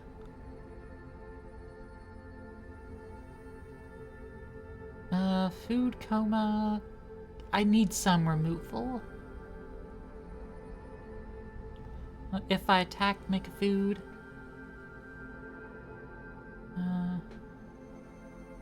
Your number of food tokens equal number of opponents you have. So it's gonna make me like 2 or 3 food. 2 sack a token to make a rhino.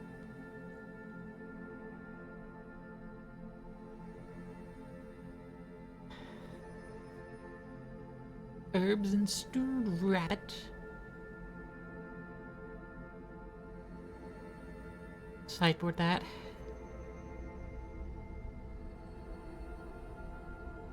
Quest for ancient secrets. Yeah, as I sack things, gonna get counters. Then I can shuffle my library. And this gets shuffled back in too, so.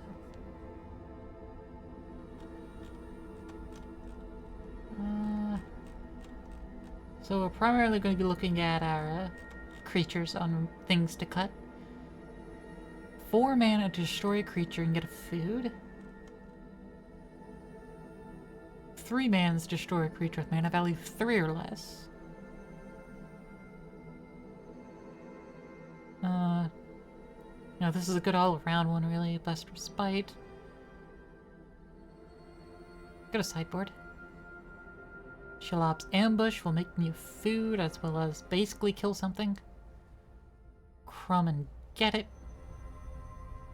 Form protection. This is the opposite of Shalob's Ambush, really. Late to dinner. Put a creature back on the battlefield. Make a food.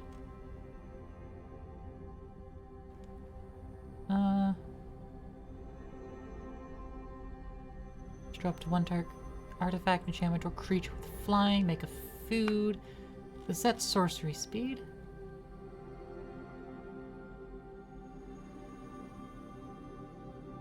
Okay, so I do that. Destroy a artifact, enchantment, or creature with flying.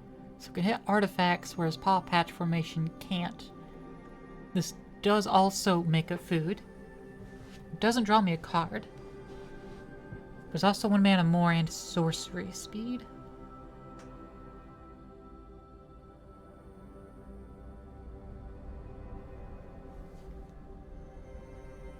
I'll keep it.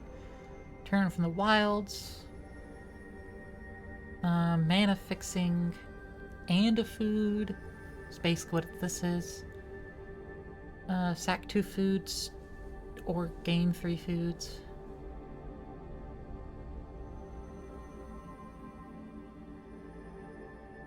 Shuffle library and draw a card. This thing goes into the graveyard. I'll get that out of here. 5 the Shire. Permanent from graveyard to hand. Make a food. 3 cards. Graveyard to library. And then it goes to the graveyard. Nah. Basic land. Feel it. Put in your hand. Shuffle. Create a food.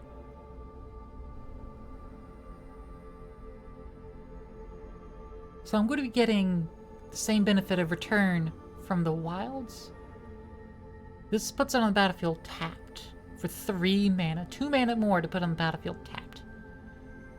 As opposed to just putting it in my hand. So this ramps better?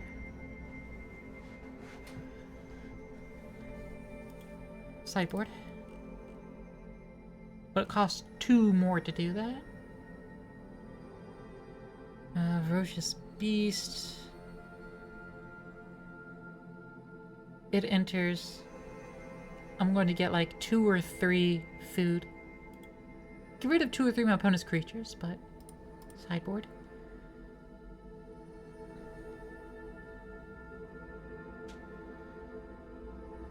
I always feel so weird about this kind of wording on cards. Death Touch, Ward 2. Other spiders you control have Death Touch in Ward 2. Like, I know it can be very particular, but I feel like it should just read spiders you control have Death Touch in Ward 2. And not intrinsically have those, because it gives itself it. But I know it's kind of phrased that way because you can change Shalab to no longer be a spider, but it would still have Death Touch in Ward 2.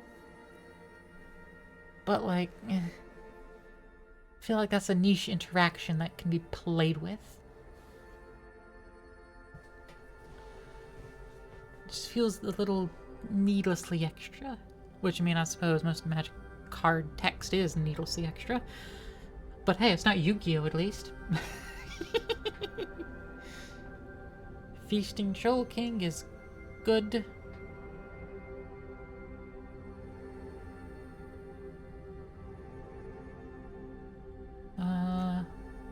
Scream Puff. Maybe. Might cut it. Flitterfang only cares if a creature die, but it's every end step. So it could potentially make me food on everybody's end step. Galadriel enters or attacks. No, too slow.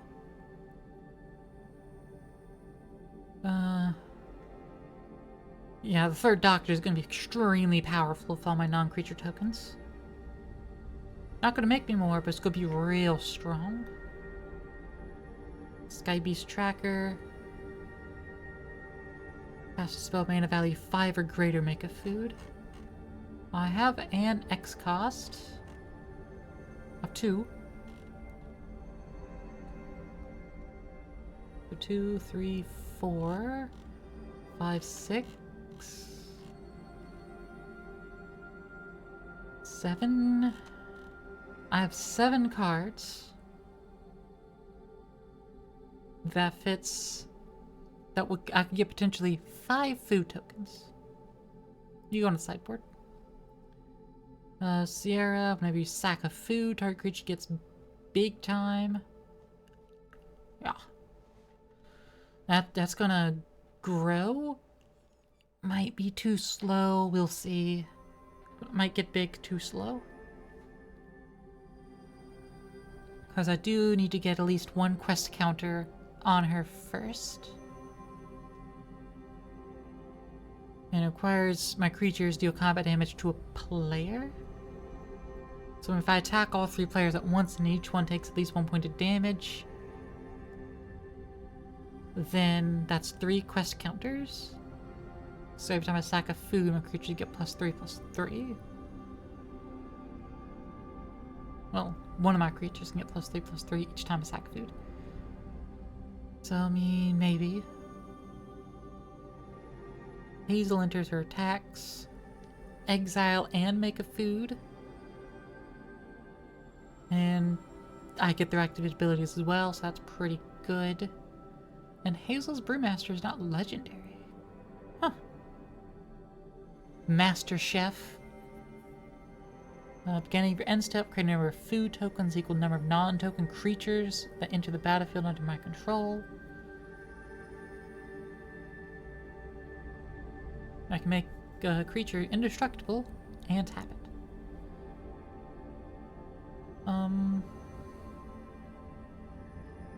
Let's see. Right, this one makes a food whenever I use the top card in my library. Has to be a historic land or spell. Most of my spells are legendary. Excuse me. Let's double check that.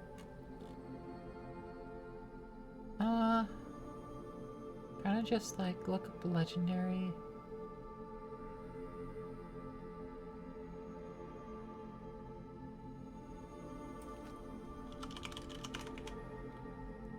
Legendary. 26. 27, 28, 29.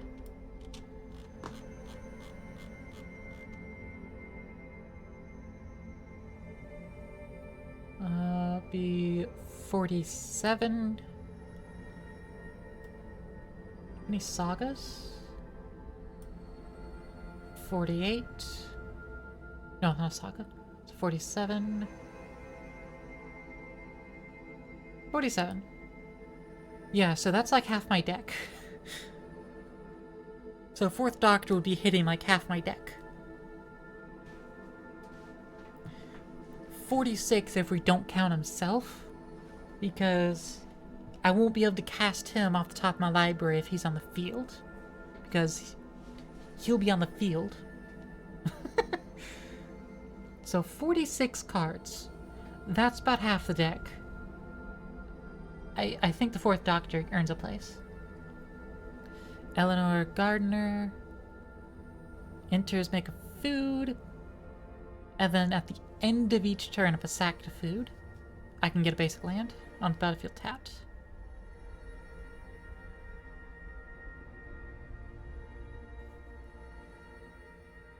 Her father, Samwise, gave her the Red Book for safekeeping before he sailed into the West. She's a gardener, not a Gamgee? I suppose she maybe got married and took a last name. But I don't know. I don't know who Eleanor was. I'm not that far into Lord of the Rings lore. Alright, Bristlebud Farmer. Do you get to keep a place? Makes me 2 foods. Whenever Bristlebud attacks, I may sack a food to mill 3 cards and put a permanent flung through my hand. I don't think so. Sideboard. Arkelos, you get to say.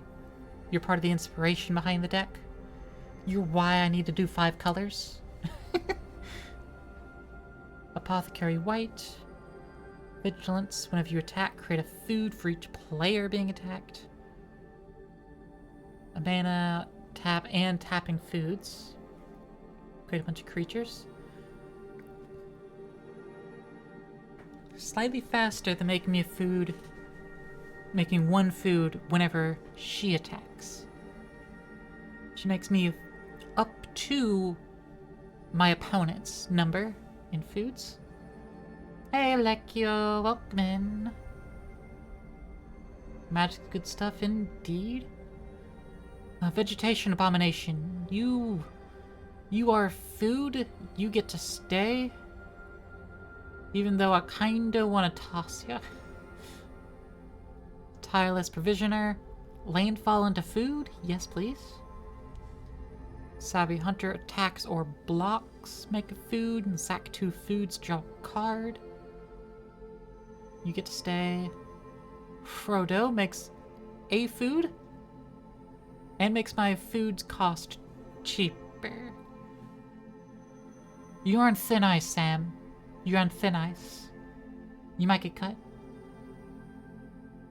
Nihilist, you have the most legendary choke on an Everdark Augur. Hid away from death. Oof. Oof, I know that feel. Like you're guilty of making white-blue decks. How dare you?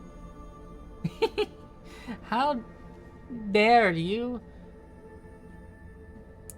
I can't remember what that combination is called. I can't remember what guild that was. But how dare you? Azorius, that's what it is. Azorius, how dare you? Rosy Cotton. ETB, make a food. Whenever I make a token, put a 1 counter on a creature other than Rosie. That's what makes her have a place. Because I'm going to be making a lot of tokens. Best way to play is not letting your opponent play. I mean, that's not the best way. If you want to win, if that's your goal, then yes. But my goal is to have fun. You just run a little blue in your deck. Your little guy running shenanigans. I approve of that. I play jank and or theme decks. I don't play to win. I play to do a funny little thing. And then I'm cool with losing because I did my funny little thing. it's even more enjoyable if I do my funny little thing and win. But as long as I do my funny little thing, I'm fine. Rocco, street chef. You're a chef. You get to stay. But you're on thin ice, buddy. But you also get to make me a food at the end of every one of my turns. Well, no, you give me an opportunity to make food for my opponents or myself using the cards that you exile. You also slowly thin everyone's decks. The deck you play to win is technically a colorless artifact. Rapacious guest. Sack of food, you get stronger, and I'll be sacking a lot of food. And you also make food whenever one or more creatures deal combat damage to a player. Okay, so you work a tandem with Sierra, who does the same thing but also gets quest counters. The decks you run to have fun are blue-whites. Decks you run to lose but want to have fun, to have the illusion of fun is red. Peregrine Took makes me an additional food on top of everything else I'll be making. Peregrine Took in the vending machine alone is like, okay, I eat a food to make a treasure, but I make a food in addition to that treasure. So I eat the food and make a treasure in a food. You eat the food to make a treasure in a food. I don't know if the additional food token is also tapped. I don't think so, but it could be.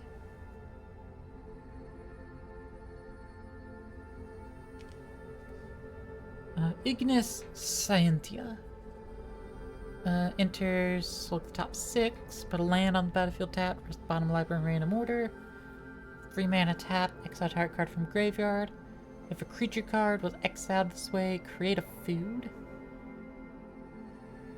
You're too expensive to exile a card from a graveyard and make a food. You're a 2/2 for 3. You get sideboarded. Your most recent Azorius deck mills itself out. Nice. Experimental Confectioner. Enters, make a food. Sack of food, you make a rat. That can't block. Okay. Yeah. Sideboard. Camellia the Seed Miser. See, Camellia has more benefit. Menace. Other squirrels have Menace. Makes me green squirrels that can block whenever I sack one or more foods. So I just have to sack a food at a time. 2 mana and sack a food. Put 1 counter on each squirrel. Camellia is much stronger. And then Academy Manufactor. So instead of a food, I make a clue, food, and treasure. And instead of a treasure, I make a clue, food, and treasure. Tough Cookie. You're naturally a food. I have to keep you. Soren of House Markov. You are very easy to flip. And your +2 just makes food. And then your -6 gains me control of other creatures. So, like, you have a good spot. My other Sam.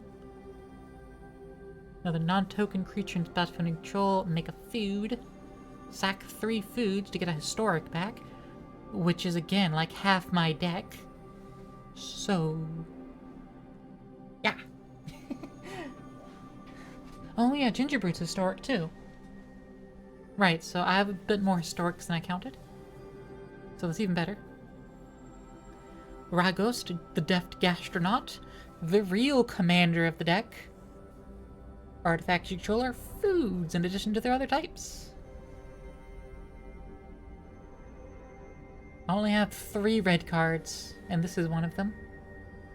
I only have 6 blue.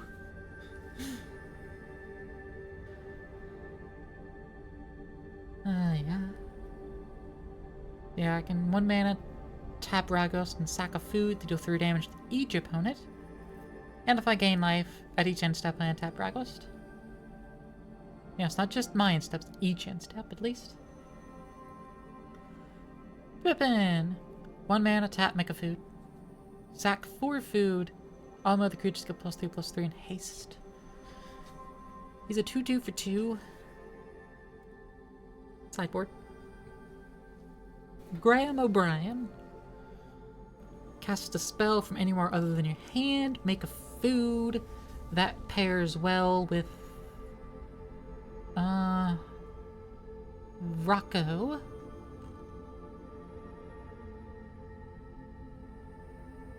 And also casting things from the graveyard if I do that. I don't do that much. Do cast my commander though. So Graham's of limited benefit. He's of limited benefit. A Goose Mother. I kind of just have to have the Goose Mother. Half X in food tokens, and also it's a Goose Hydra. And whenever it attacks, I could sack a food to draw a card. But like, it's a Goose Hydra. So like, kinda gotta have the Goose Mother. Farmer Cotton. One-time effect of making a bunch of halflings and food. Potentially one time, you know, I might return cards from graveyard to hand. Would be a mana sink. I still need to remove 11 cards. Curious Pair. Sideboard. Astrid Peth. Enters or attacks, make a food. Whenever I sack a clue or food, Astrid explores. That's the big thing, because I will be sacking plenty of food. The Ginger Brute. The 1/1 for 1 with haste. Because, you know, run as fast as you can. The unlabeled vial was not vanilla extract after all. Gilded Goose. Enters, make a food. 2 mana, tap, make a food. Tap, sack a food. Get a mana. Sideboard. And then I can't not have Azmoran, who pairs with the Underworld Cookbook. Sack 2 foods, target creature deals 6 damage to itself. You miss the days of Stuffy Doll? I mean, I can still have Stuffy Doll on deck if I so desire. I mean, I can toss Stuffy Doll in here.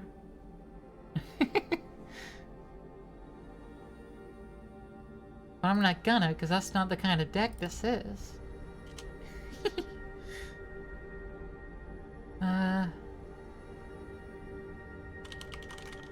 Non-creature artifacts are creatures? Non-creature, non-equipment artifacts you control are equipment in addition to other types.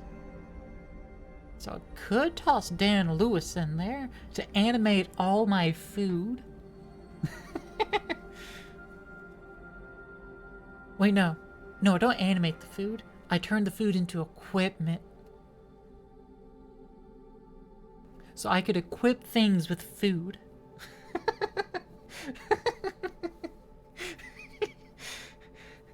I just make a whole bunch of food. I equip it. I start chucking food. It's a food fight.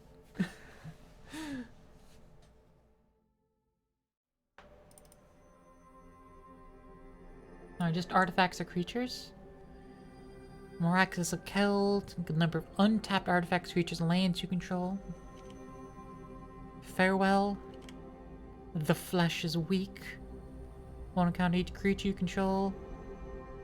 Creatures I control with 1 encounters are artifacts in addition to their other types. Non-artifact creatures get -1/-1. It's not bad. I play it and I'll put a 1 encounter in all of my creatures. Theoretically, all of my creatures have at least 1 toughness Or an artifact like Gingerbread. 3-1, but artifact.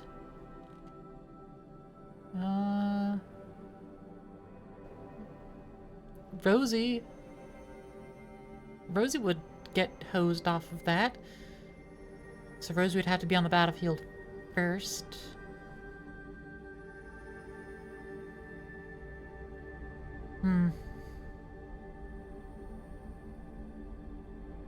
I would just have to not play Rosie if I already have Flesh is weak on the field. It would also hose my squirrels. Unless I already had strong squirrels. I don't have any other anthem effects. I'm gonna put this in sideboard. Biotransference. Creatures are artifacts in addition to their other types. Same is true for creature spells you control and creature cards you own that aren't on the battlefield. Cast an artifact, you lose a life, and create a 2/2 black Necron warrior artifact creature token.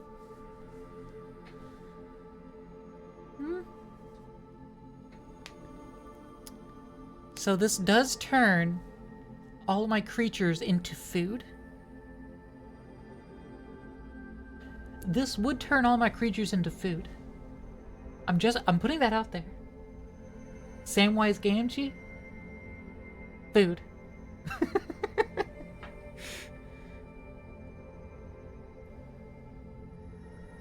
I'm not going to expand any further on that statement, because it's not a statement I want to make, but it already exists in your head now, so you can feel free to say it to yourself or in chat. Some of you have already had that thought in your head, so I don't need to worry about it. So yeah, I'm going to add that to the deck. Terracier's Devastation. Lose X life, create X Power Stone tokens. All creatures get -1/-1 for each artifact I control. That kills my creatures too. Master of Ethereum. Number of artifacts you control. Other artifact creature you control get +1/+1. Mondrak. Glory Dominus. Token Doubler. What program am I using for MTG? Cardforge. Lux Artillery.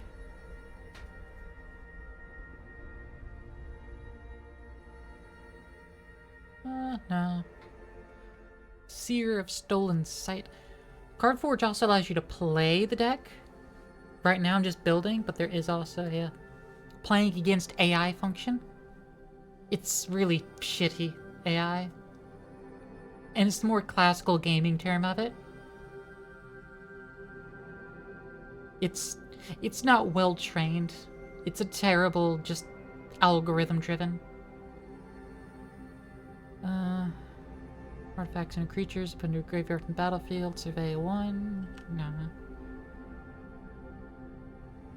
Exile all creatures except those that share a creature type with a creature that convoked the spell. All artifacts and all enchantments. Okay. So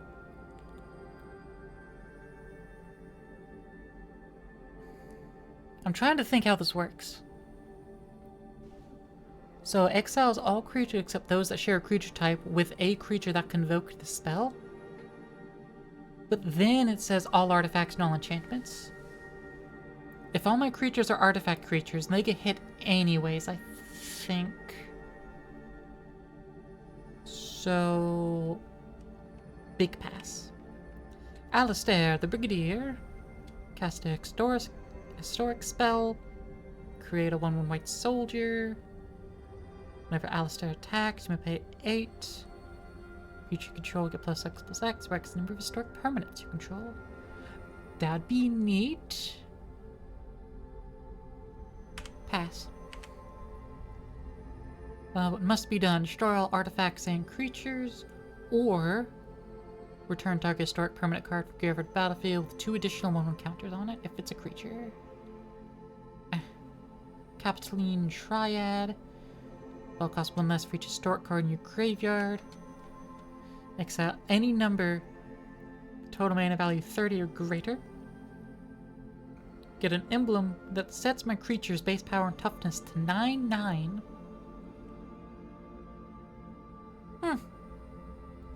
Sideboarding it. Probably not use it. But that's neat. An Igra, Eater of All. It is a war that requires my opponents to sack a food. That's the only way my opponents can target this. Sacking a food.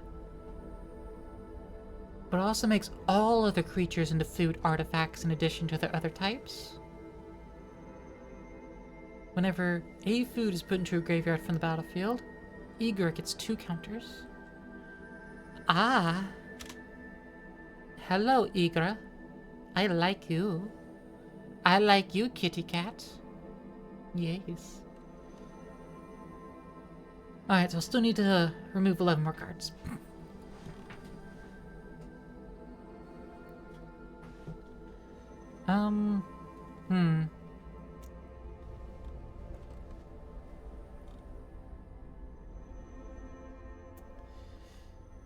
Yeah, I'm not sure. It's 1 time, 4 mana to do that. Sideboard.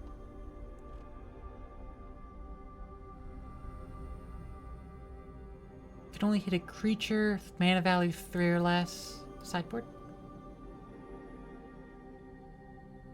4 mana to destroy a creature. No caveats, just destroy a creature, makes a food. You're on thin ice. Giant Skewer, crypt creature deals combat damage to a creature. Doesn't need to kill it, just deal combat damage to a creature. Make a food. So that's like once. It has double strike twice a turn.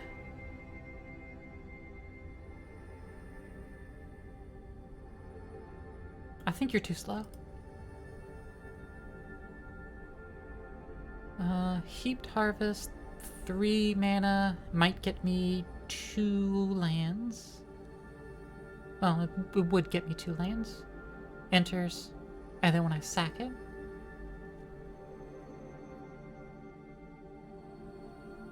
Two lands, okay. Fuel Test of Frying Pan, nope, goodbye.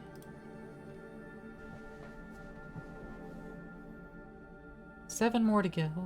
Transmutation Font, you get to stay.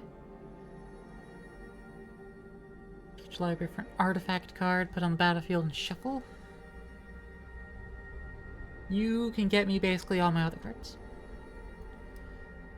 Especially if I go and fetch... What was the one thing that I got grabbed? Yeah, Biotransference. That's an enchantment, though. But if I get Biotransference down, then all of my creature cards and spells are artifacts, so this can go fetch them. And it goes directly to battlefield.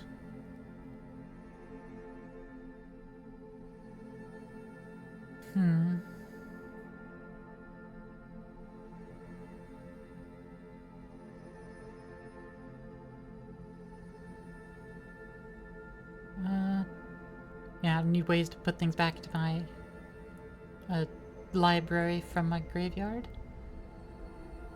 Makes a food, makes all my foods able to tap for mana, but not need to be sacked. But other things can sack my food, so that's fine. And for a bunch of mana and sack and get, I get to make all my creatures stronger. But only at sorcery speed. Food comma, 4 mana for a removal for temporary removal effect. Go away. Alright, down to 6 more cards that need to be removed. We got Oko for making foods and disabling my opponent's creatures. And potentially taking them, which then makes them theoretically into artifacts and foods. With all my other stuff potentially going on. Graham, goodbye. You are the weakest link. Goodbye. Apothecary White.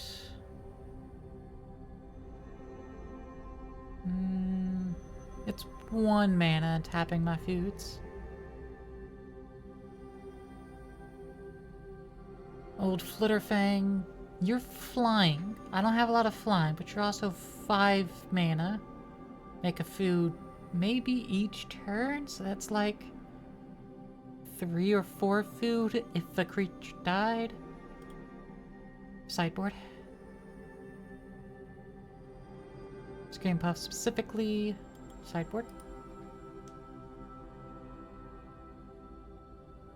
Alright, 3 more cards to cut.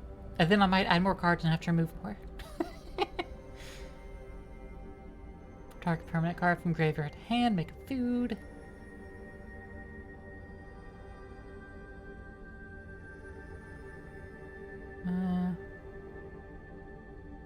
Yeah, this is basically +2/+2 and indestructible.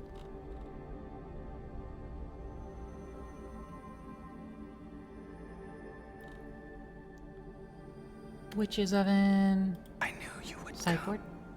Hey, You Aqua. must feel as I Welcome do on the in. Thanks for connection coming. between us. And thanks for watering me. No one else had watered me yet.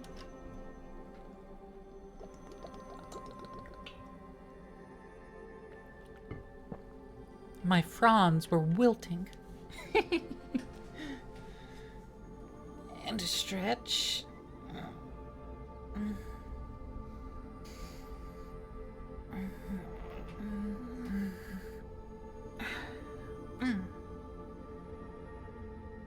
You need to sleep? Alright, Aqua. Well, thanks for popping on by. Oh, that was a good stretch. Yeah. 2 more cards to remove. Getting your upkeep, artifact or creature. If you caught something, transforms to a land. That lets me put a 1 counter on each creature. For 3 mana and an artifact. Gonna lurk. Alright, Aqua. It's a land, actually. You know what's a land? It counts as a plains. Sort of. It takes 3 mana to get it out, though, but it does turn into a land. Technically, so does Thousand Moon Smithy.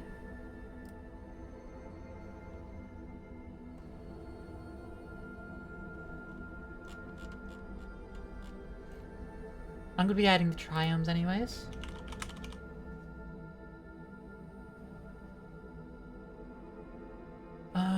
What are the other triomes called?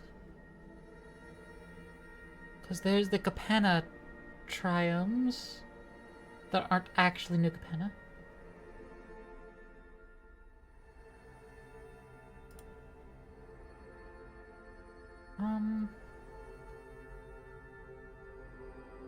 Alright, I should just, like, get rid of these filters entirely.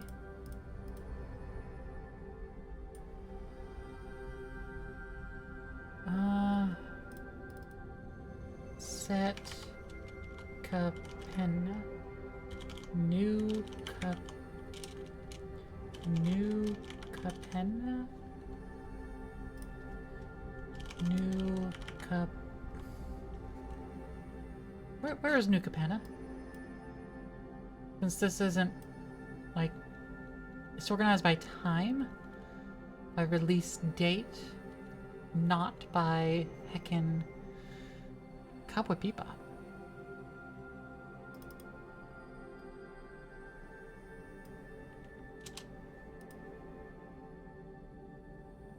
What do you mean, Cowboy Bebop cards?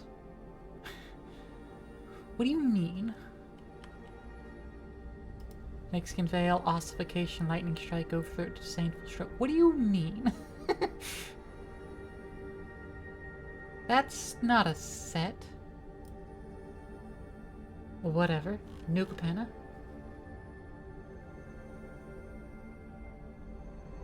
Da, da, da, da. Brothers War, Infinity, Dominaria. Da, da, da. Streets of New Capenna.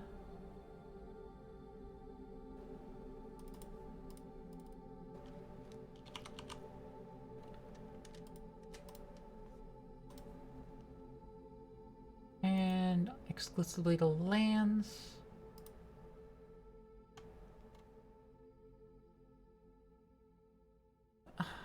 Okay, I think they're all cycle lanes at least. Yeah, they have 3 types. But they don't have a consistent name. Makes it real hard to look them up.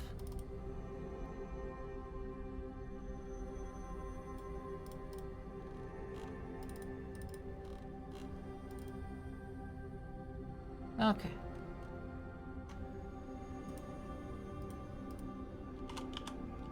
And now we add in the 5 triumphs and remove another basic of each type.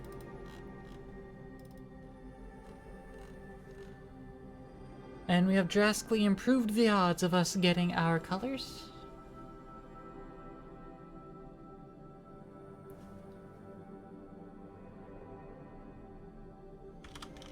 Plain Swamp. They ignore my Cheaty Omega Land. That's for testing. That's for play testing.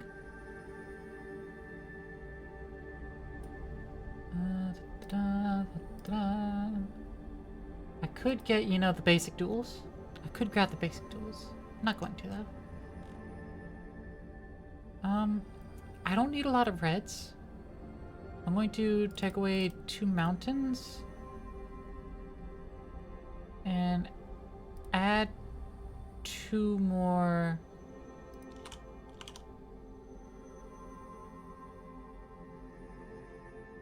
heckin'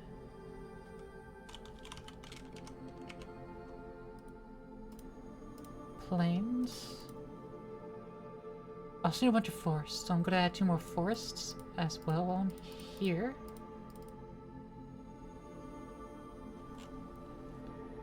We don't need a lot of islands.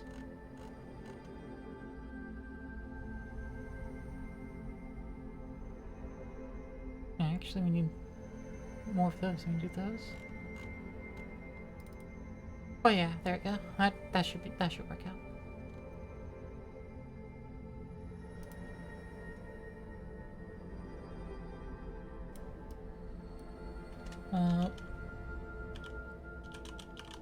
Whenever create tokens, that many. Living Hive deals combat damage. Nope. Dealt damage, make that many soldiers. Nope. One or -1/-1 counters put on a creature, create that many insects. Neat. If one or more tokens are created in control, twice that many are created instead. Those are the effects I'm looking for. So instead of whenever, it's an if created. That limits it a lot more. Tetravus, Primal Vigor, that's for all tokens. And 1/1 counters. Adrix and Nev, Shatterfang. Those tokens, plus that many Squirrels. Kaya, Divine Visitation. Creature tokens are placed with angels. Mondrak, Ojiratok, Deepest Foundation. When it dies, it becomes a temple that can transform back after attack with 3 creatures. And it's a triplicator.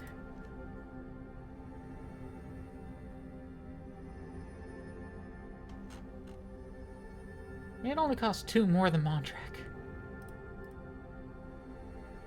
Elspeth is a token doubler.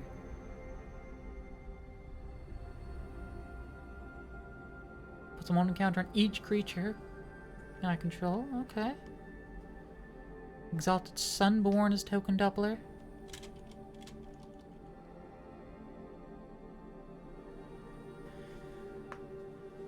Chatterfang doesn't double the tokens, but does make a squirrel for each token, which would include the other squirrel tokens I'm making via Camellia. Whenever I sack a food,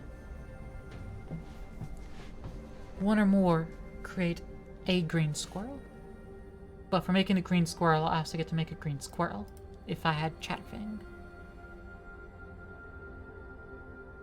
So Camellia is just slightly... It's a modified Chatterfang. I guess that's the way to look at it. One more tokens. Those tokens plus a single food.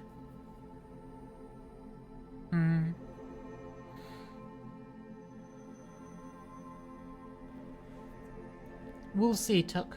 We'll see. Already had Atrix? I did not. What about doubling season? How is that phrased? If an effect would create... So it didn't say created.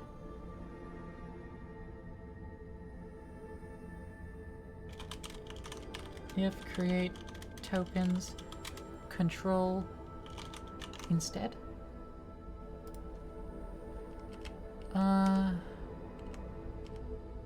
Yeah, like the doubling season is here. Anointed Procession. Enacts another non-token creature you control dies. Skeletal Swarming. Parallel Lives. Queen Alana Rudak. One more creature tokens. Those plus a white soldier. Urabrask. Transformed side. Yeah, I don't give a shit. Petergan Took. High Marshal Arguel. Case of the Pilfered Proof. After it's solved, you get an additional clue on top of those tokens. Get one or more artifact tokens, get an additional map.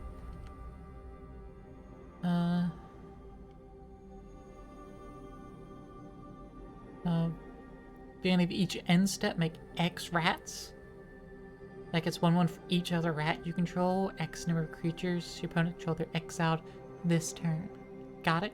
That's how it's not immediately bullshit. Hazel of the Root Bloom. Beginning of end step, create a token that's a copy of a target token you control. If it's a squirrel, 2 copies.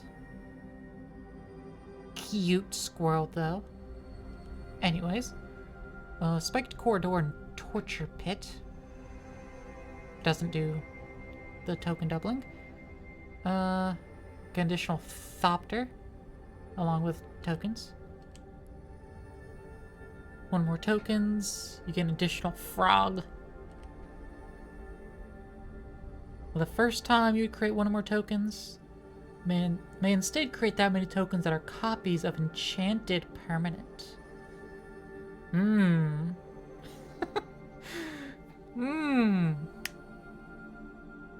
can make a lot of food with that.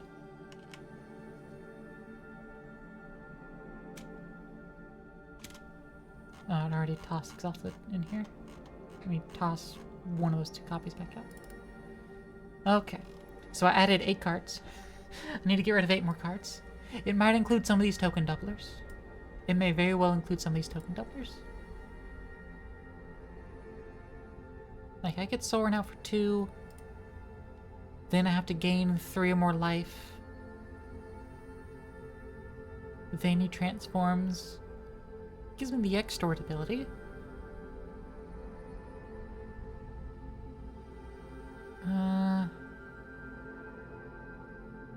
I mean, the Soaring kind of works like a better Oko.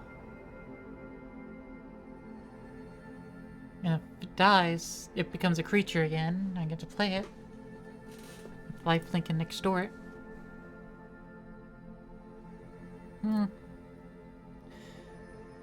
Soren doesn't fit the theme except makes a food. Comes in with 3 loyalty rather than 4. But that doesn't so much matter. Still +2. Really cheap to get out. Like, turn 2, get out. May or may not be able to gain 3 life. Next turn I cast something with Extort. And cast something and then use Extort to gain like 3 life if I'm against 3 players. Then heckin' nice. Elspeth, you're 5 mana for a token doubler. But you have that nice 0 ability as well. So like, maybe. Exalted Sunborn. Warp. Cast this card from your hand for its warp cost. Exiles creature beginning in next end step, then you may cast it from exile on a later turn. Oh! I can cast it for a turn, then get rid of it, and then I can bring it back at its normal cost on a different turn. Okay. That's casting from exile. Okay. Matrix and Nev, the twin casters.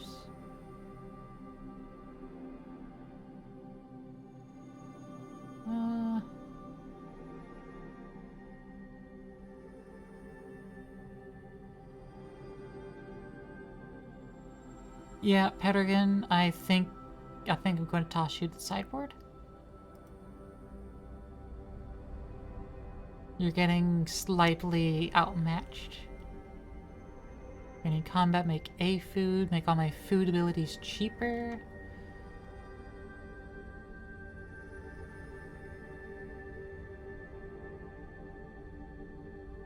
Yeah, I get Mondrak, make them indestructible. By sacking foods that then cause all the other effects.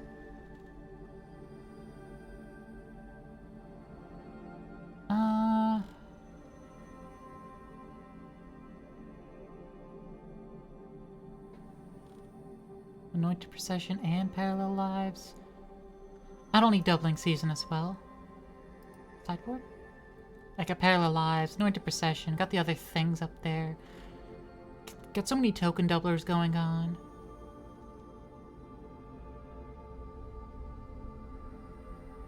I'm at 35 lands, as well as ramp.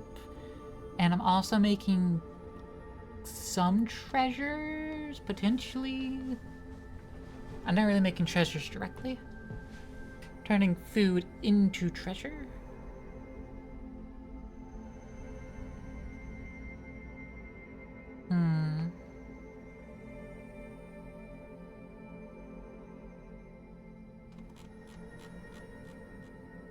I'm also going to be able to tap my foods 4 mana. That I need 4 mana to do that. Be able to cast this, then I could tap for just greens. If I attacked, make a food. No, you're too slow.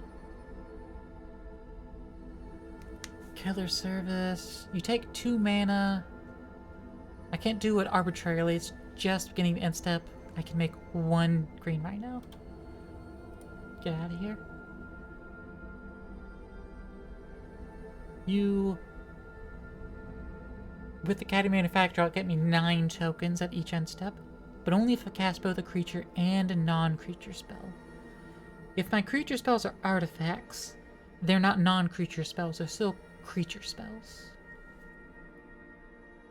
I got 10 enchants, 17 artifacts. So that's 27 plus 8, 35? 37? So maybe...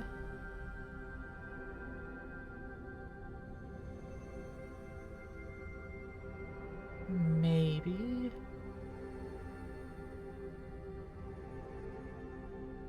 You'll see how it goes.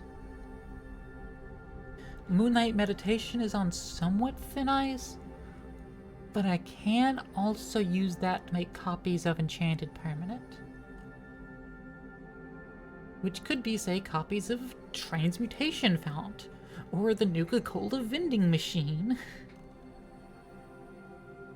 Or, you know, any of these other foods. 3 bowls of porridge? Why not infinite bowls of porridge?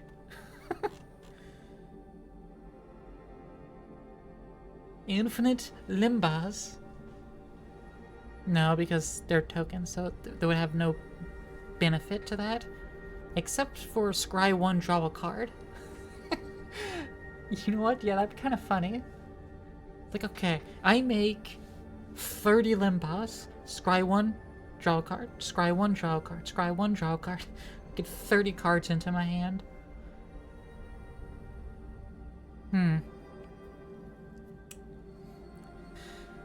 Me realizing that I might have trouble with my hand. Also me realizing I'll be able to shuffle my graveyard into my library. I'm fine. I'm fine with this. I don't have other spiders, so it has to be something Shelob hits to make food. Goodbye, Shelob.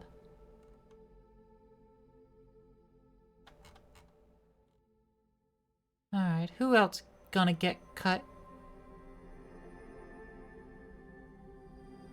Instead of sacked of food. Yeah, still 1 basic land per turn, but that's helpful. Because that's kind of free. If I get it early, that's good. Rosie Cotton, you'll be putting out. That's all I'm saying. Don't tell Sam. Because I think Rosie got with Sam. I can't fully remember. But, like, she's gonna be putting out.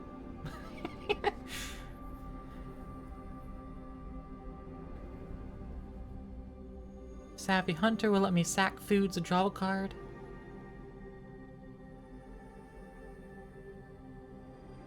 Which will trigger, you know, other sack food effects.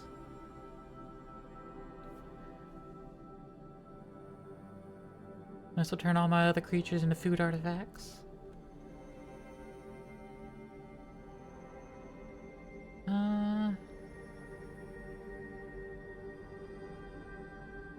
It's 3 mana. Can make me a 7/7 or make me 3 foods. Yeah, that's actually pretty good. It's actually pretty good in this whole setup.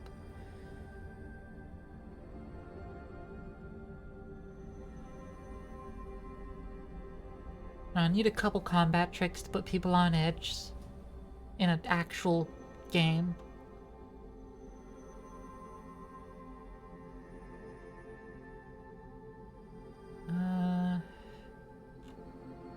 Come on, 3 cards.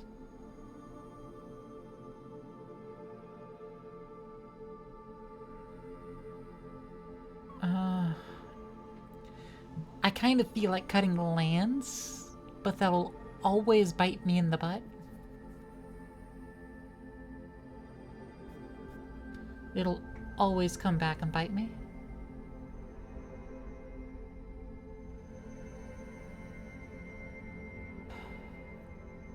But it's kind of what I'm left with.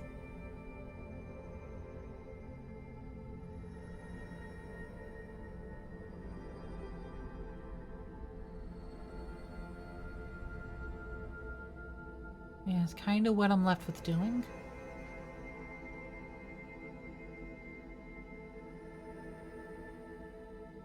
Yeah, Feasting Troll King can just keep reviving. Like, I don't ever have to cast Feasting Troll King for his cost. I can to make 3 food. But I can just sack 3 foods. return to battlefield. Have the Troll King back. A 7/6 Vigilance Trample.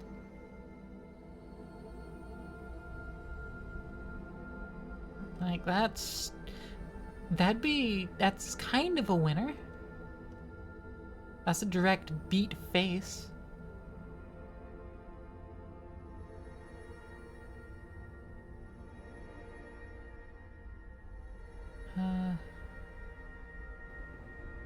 I don't want to get rid of Asmoran here. Asmoran, I don't want to get rid of her. But she does work with another card, and there's a good pair of cards to cut. But I don't want to get rid of her because of the theming.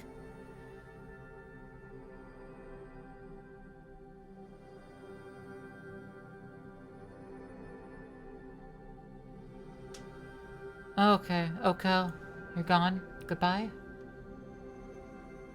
2 more.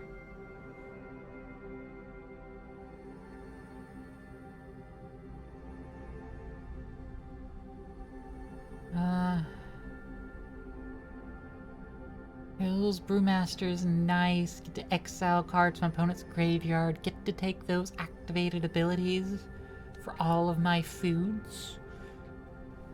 Which is nice. It's from any graveyard. It's even my own graveyard. Exile something. But if Hazel were to leave the battlefield, it loses track of all of those. Right. Hazel has to attack to do the exiling, but the effects are passively on everything. That's really hard to cut.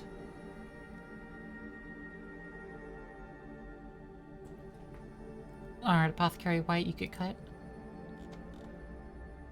1 more card.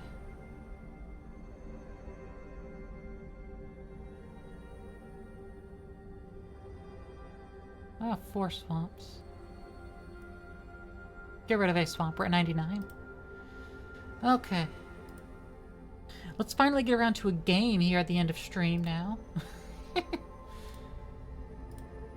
Alright, I get to play Yes Chef. One gets to try to play Goblins. And my other opponent's going to play with the Wolves. Okay. Keep my hand. I have A-planes. I have 3 colors. That's the majority of my colors. I have a food. Only have 2 mana, so I'll be able to cast this. 1 mana, I can sack the egg to get a mana of any other color, but still only 2. I'll try this and hope I can pull another card out. Oh yeah, I never showed off the commander. The Infinite Guideline Space Station. It's a spacecraft. When it enters, create a robot for each multicolored permanent I control. It's just kind of there to be the 5 colors. I'm not gonna lie. But, I might look at doing the partner commanders. Probably one of the doctors. And a companion. As long as I can get my 5 colors. I'll keep this hand. You can't see one of the cards. I am blocking one of them. If I was on the other side, it wouldn't. I'd be blocking the one over here, so it's whatever. There's nowhere I can really be. I can be smaller. I might just be smaller. But I like being big. Play a Restless Cottage because nothing else to do. Oh, I get smacked by Legion Loyalist. Oh, the Shire!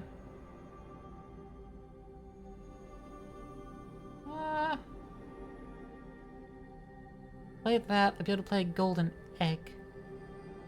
To draw me a card, which will put me over 8.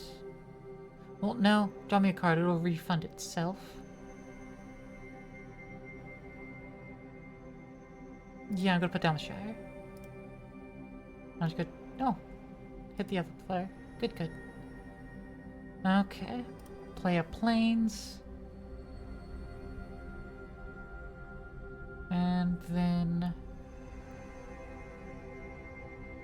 I can go ahead and play Camellia, the Seed Miser. No, I'm playing Academy Manufacturer. Go ahead and get my Manufacturer out. Makes goblins cheaper and have haste. Ah, the Sword of Body and Mind.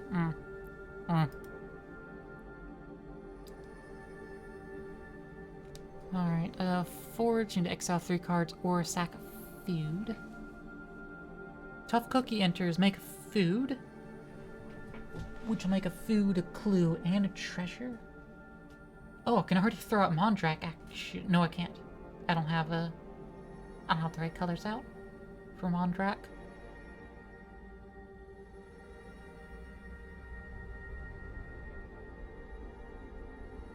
So yeah.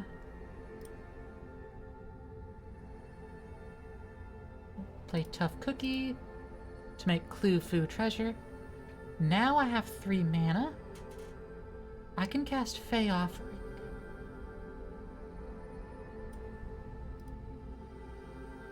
Which, at the beginning of this end step, I would have cast a creature spell and a non-creature spell. So it should make a clue, a food, and a treasure. Each of which of those 3. So I should make 9, 3 of each.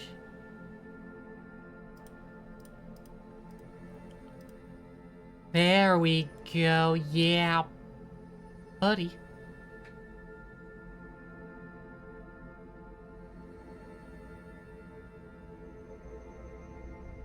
Oh, and via Tough Cookie, I can animate a non-creature artifact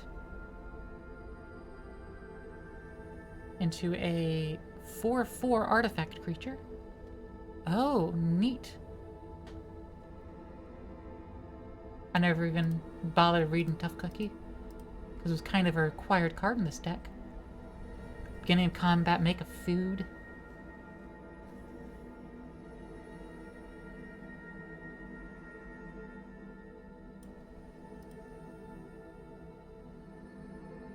I mean, I don't have Frodo, but I'll search my library, I'll shuffle it all up.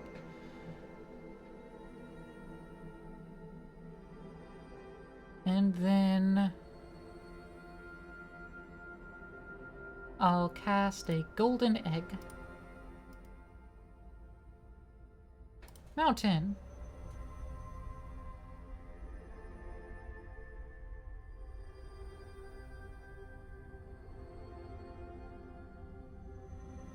And I could play Camellia. 3/3 with Menace.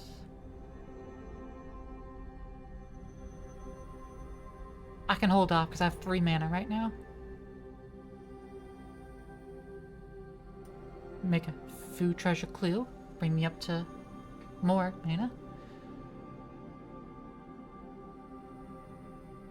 And I'll smack the wolf player.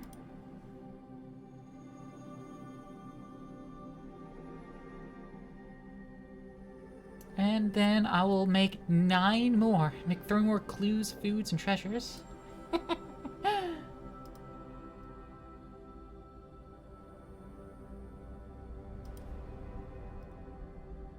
Okay, I really lucked into actually drawing my lands for this. Ooh, I can hard cast a Feasting Troll King. But I'm going to cast Mondrak. Am I? Am I going to cast Mondrak? Yeah, I'm going to cast Mondrak. My token doubler. It will let me sacrifice artifacts. Which, if it's 1 or more foods, I create a squirrel.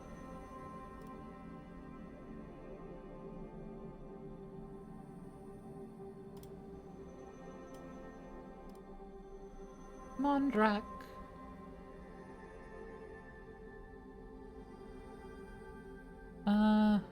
Creature dies, gets a 1/1 counter. I could pop the Sword of Body and Mind. I'll pop that if it gets equipped to something. Or if there's a target to equip.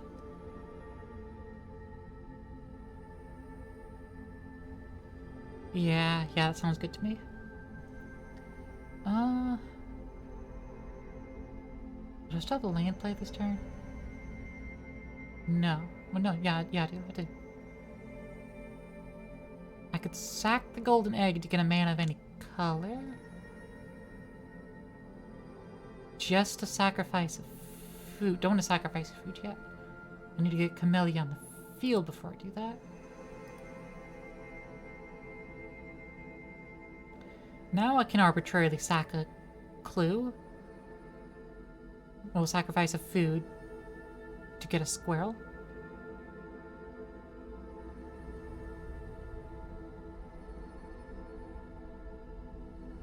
I'm not going to.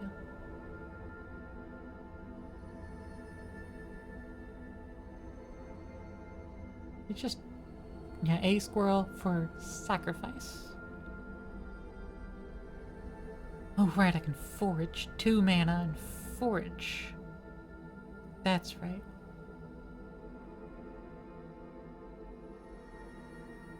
And as part of the cost, which is the forage, I can sack a food that would make a squirrel.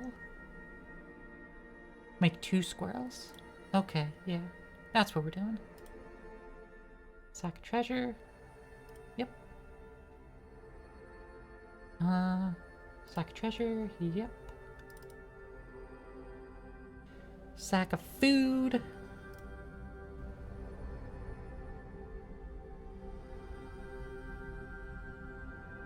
Now I get 2 squirrels, and 1 counters on my squirrels. Not Camellia. Doesn't go back on Camellia. Doesn't go back on the Warlock. Just on token squirrels. But I make a food token.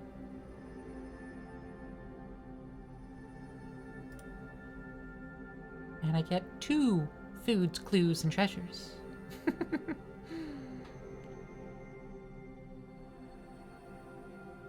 Okay, yeah. Oh yeah, activating foods is also cheaper. Because of Sam? Activate abilities of foods you control cost 1 less to activate. This says 2, sacrifice an egg. But this says 2. I guess it doesn't modify the text down here. This is an activated ability. Just saying.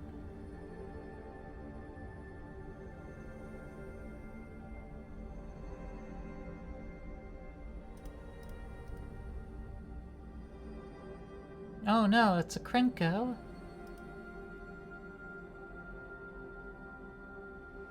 Oh, and a Blood Moon. Non-basic lands are now mountains. Well, this gets rid of enchantments. So... do I care? I have access to black mana from the treasures. I actually don't think I care. Fair enough. Fair enough.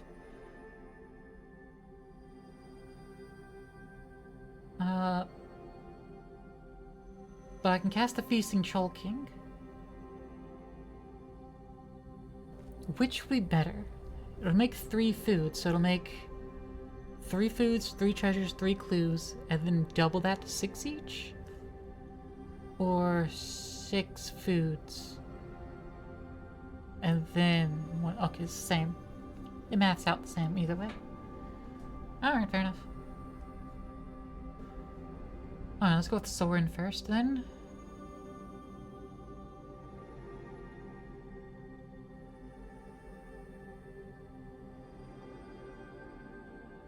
Sorin of House Markov. And I just need to gain 3 life. So just eat a food. 1, 2, 3, 4, 5, 6. 1, 2, 3, 4, 5, 6.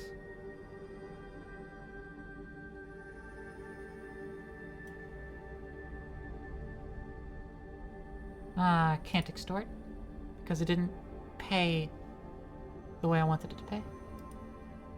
Enters, I cast it. It makes 3 food tokens. Let's get a whole bunch of treasures back. Let's get 6 treasures. And then,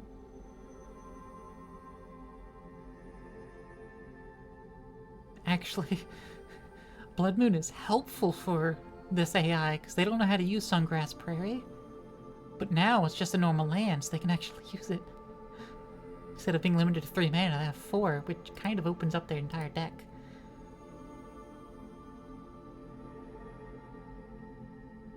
That's fine. I'm just gonna eat a food. It only costs 1 mana because activate a food ability, right? Yeah, sacking the food, which makes me a squirrel, and I gain 3 life. So Soren's going to transform.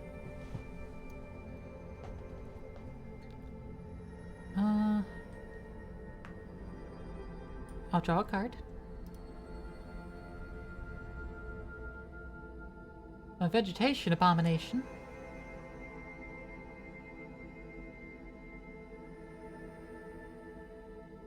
Yeah, I'll extort so I gain some more life.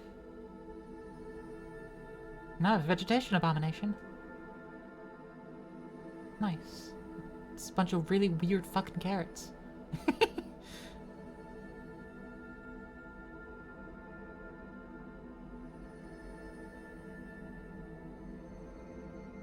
And then I get a couple treasures.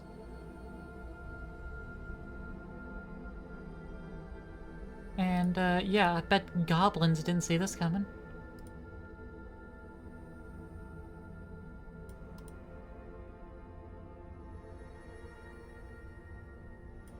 Get smacked for 15. Not a lot. But now Soren transforms. Deals damage equal amount of life you gain this turn to any target. How much life did I gain this turn?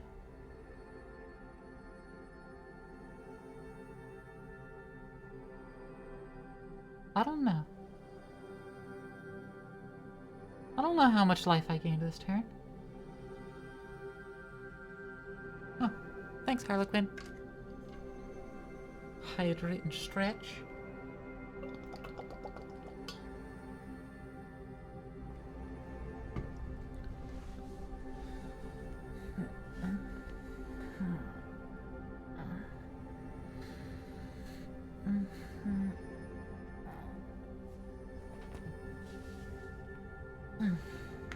Thank you, thank you.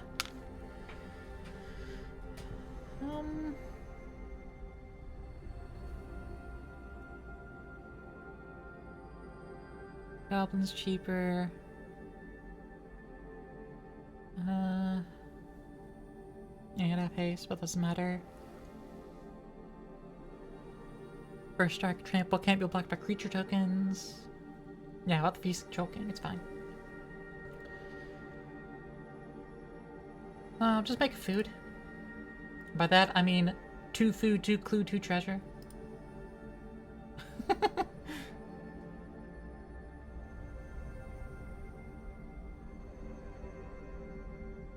And, well, I might as well pop something now.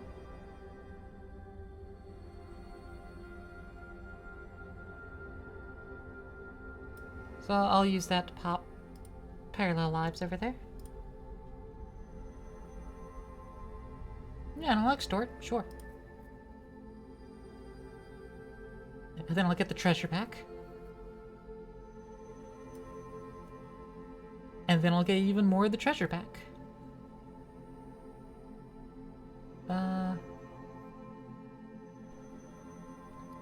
So if I turn the array into 9, then into 18, versus turn to 6, and then times 3 each of those. Hold on, let me try to mentally math this one. The Fey Offering gives me 1 of each, so I can turn it into 3 of each, and then double that to 18. Or I can turn 3 of each, no, 1 of each into 2 of each. And then times 3 that same goal. Oh. Just making sure that it's going to be the same either way. Make me a bunch of treasures, a bunch of clues. Hum nom nom nom nom nom nom nom. I eat the food. I ate it. I eats the food. I eats the cake.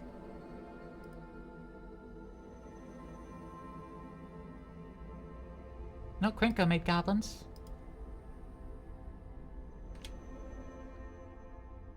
Well, the master chef. Number of food tokens equal to the number of non-token creatures. 1 mana, sack of food. Target creature gains indestructible until end of turn, and tap it.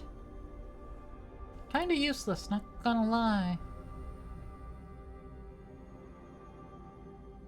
How many multicolored permanents do I control? 1, 2, 3. 3. Do I make 3 robots?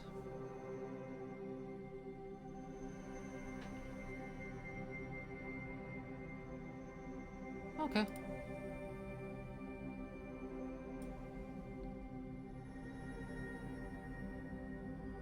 One next door? Nah. Infinite Station. Make me 8 robot tokens. Right, counts itself as multicolored. Make 8 robots, and I cast an artifact spell, non-creature.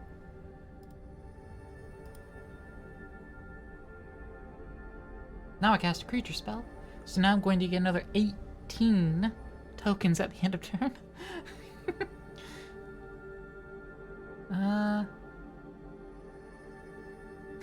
I need to draw more foods. I need to draw more cards. Going to +2 Sorin.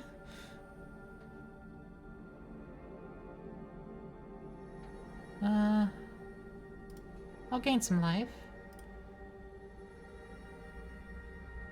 That makes me a couple squirrels. Gain 3 life. I'm gonna put some more encounters on these squirrels.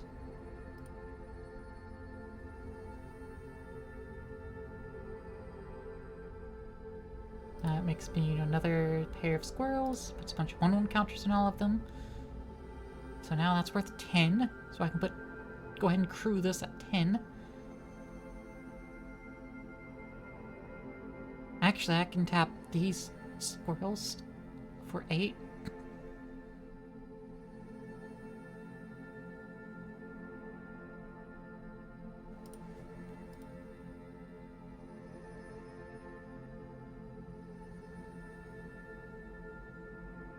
Oh, okay. I have to do it like slowly and deliberately.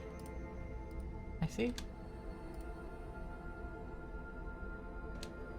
Boom! 13. Now it's a creature.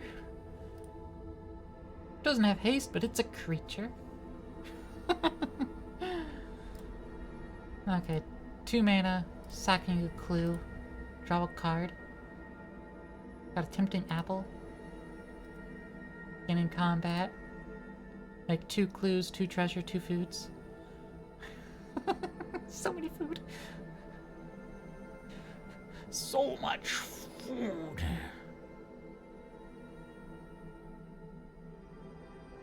And swing with the Feasting Troll King, who I can return after combat.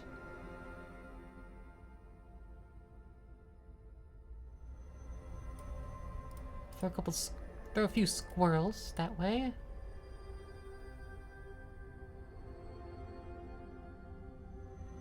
And my squirrels have menace, so that's even more of a menace.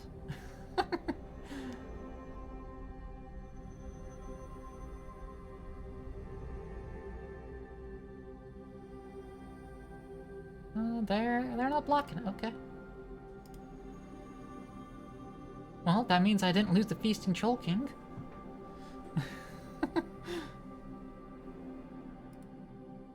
But hey, you know, it's fine with me.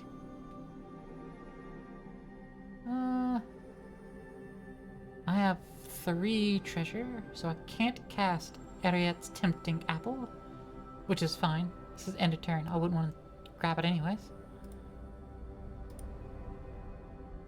So I'll draw another card. Lambus bread. Excellent.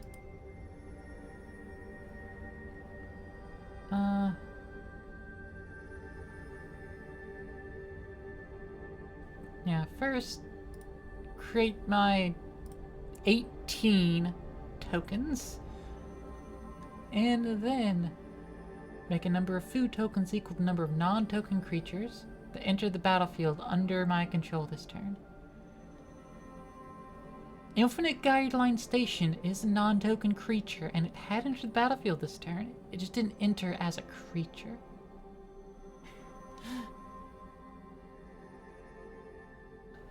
Harlequin,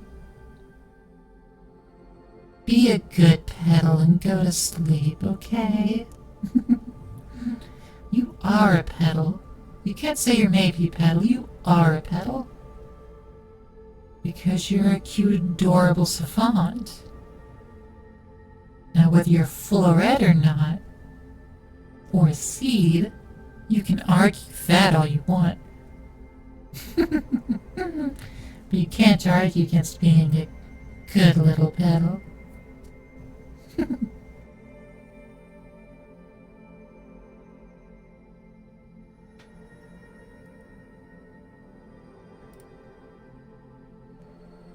Okay, now I'm at 9 treasure. From 1 to 9. Excellent.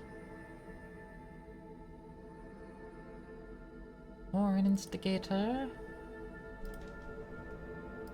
Oh, they're alpha striking wolf deck. This is part of where the AI kind of forgets itself.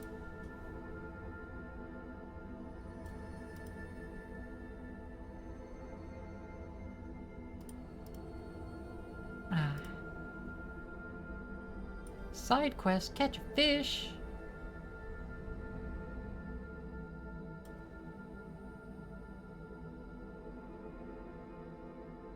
No, I don't export.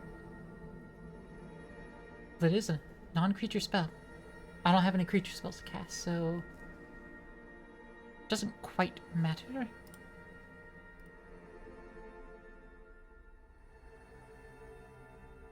By the Shire, I don't have a permanent card in my graveyard.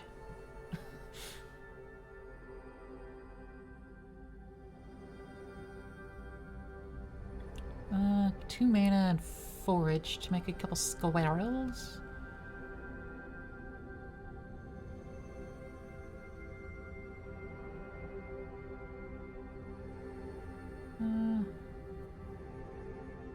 Oh right, I could draw a bunch of cards at combat as well. Fair enough. Let me bolster my token ranks. Ay, yeah. You know what? Attack with it. And then I will sack a food and a clue. That'll make me more squirrels. And Mondrak gets the indestructible counter. And I'll cast the Amulet of Vigor. Not that I need it yet.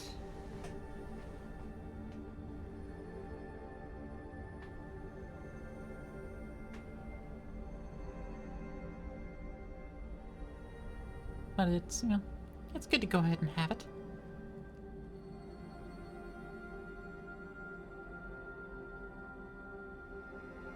Oh yeah!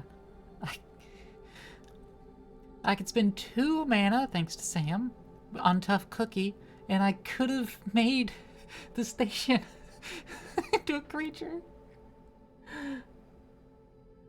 It wouldn't get this effect, because it only gets this box when it's at 12 plus, but I could have went ahead and manned it. I could have animated it as a creature. It would be a 4/4 creature, so it wouldn't have done anything, but Tough Cookie. Target non-creature artifact you control becomes a 4/4 artifact creature. I'm just imagining this gingerbread warrior just like animating other food, but instead it animates the entire space station.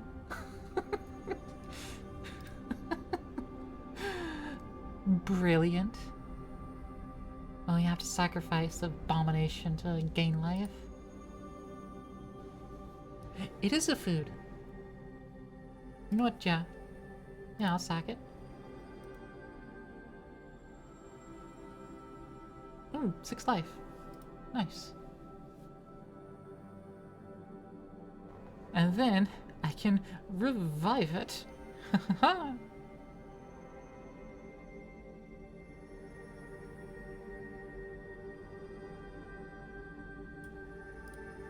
Alright, well, I don't need to swing a whole lot to win this. Hey, look, cards. Oh, hey, Ragost. Adrix and Nev. Osier Talk. It's another doubler, a tripler. And then making all my other... I'll make my clues and treasures into foods. Too bad I already won, so I can do my funny thing.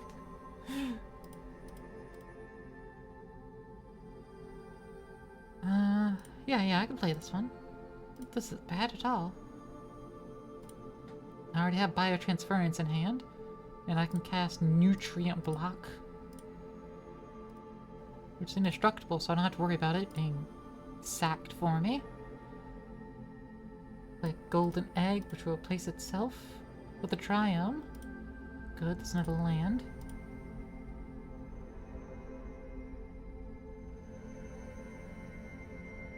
Oh, Osier Talk in hand. Nice. Okay. Guess I can't really do much. Not at this time, anyway. I need 1 of each mana for my station. For my commander. Yeah, I don't have access to 3 mana this turn. This next turn. Alright, now I have access to 3 mana, so I can play a Rocco.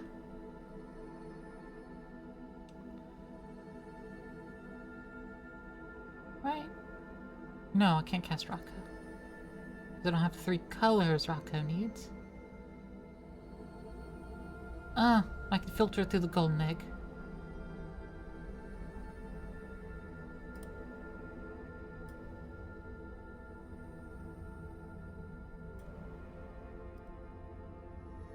There we go.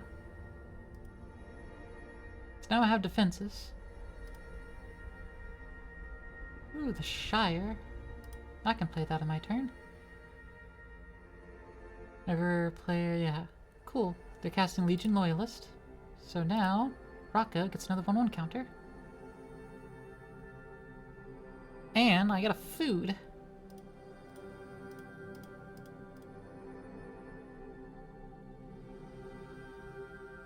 Oh, casting Soul Ring. I get a 1/1 counter and a food. And I'm gonna play the Shire. Get another 1/1 counter and a food. Nuka-Cola vending machine. Yes. Yes. I'm at 4 mana. I can destroy a creature and get a food. I can turn my creatures into artifacts. And also lose life and create a Necron every time I cast an artifact.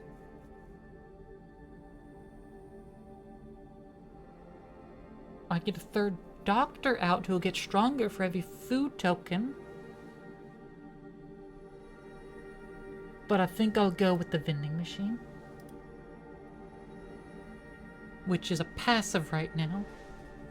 Because of me sacrificing food, which I can't do at the moment, but I can use it to make food.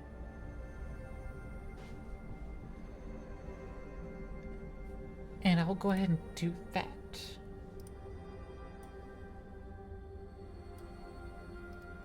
And I have a 5/7 Street Chef, Who exiled my master chef? Wow. Wow, he's petty. The street chef's like, no, no, no. We're not dealing with a master chef. I am the master chef. Well, I get another 1-1 counter and a food. Another 1-1 counter and a food. Beastmaster Ascension. So, no! Winds of abandoning me. No! Rocco. Yes, I'll go get a basic land. What do I need? Island, mountain, plains, swamp, plains. Sounds like I don't have a forest yet. So let's get a forest. My only creature.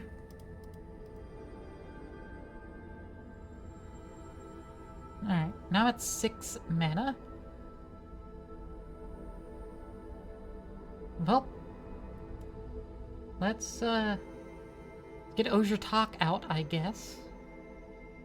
No, let's get the third doctor out.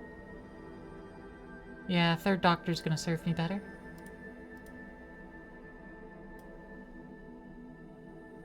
Make me a treasure. Make me a treasure doc. I can crack a food. Get another treasure. Right now I'm at 3 mana. Can't cast any spells. I've already played a land.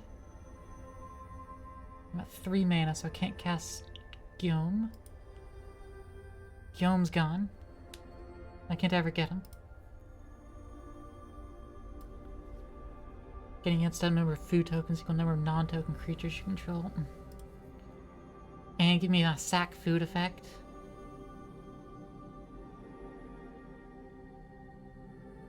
Oof. Oh yeah, I can warp the Exalted Sunborn. I can do that. That won't really do me any good, though. Except getting it out of my hand and into a replayable state.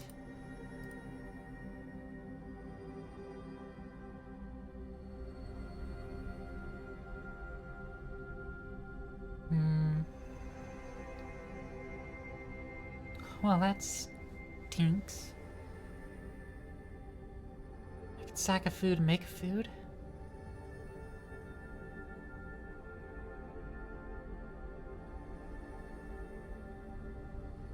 I think that's all I can really do at the moment.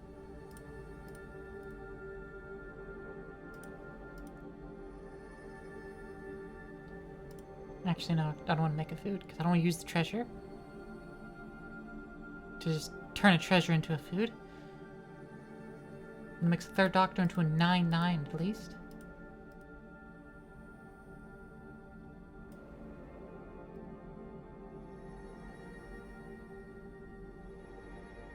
Okay, Beastmaster Ascension, 7 or more. Okay, so the next attack it does, all of Wolf's creatures get +5/+5.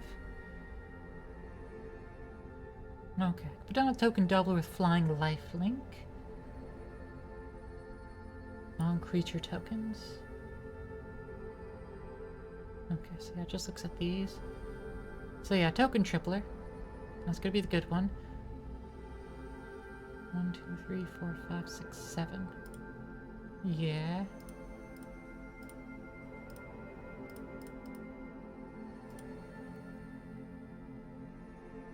Alright, then I can make a food token. By A, I mean 3. Creature tokens. Right, Osier Attack is only creature. I need to look at my doublers again. This is just tokens. Exalted Sunborn would have been better.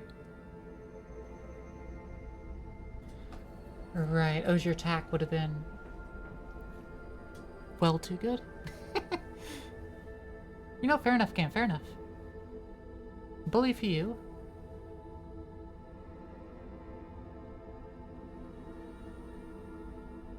Okay, I can get away with this turn. Because I don't think the AI is going to think about getting +5/+5 and go ahead and swing at me with 2 8/8 creatures. so I can get away with smacking for 10 with the third doctor.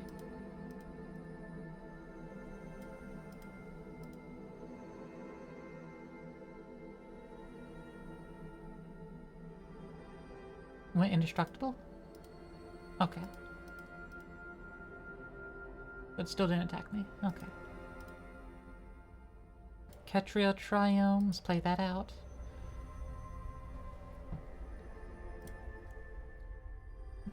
Okay. I can warp Exalted Sunborn out for 2. Then I can play other cards.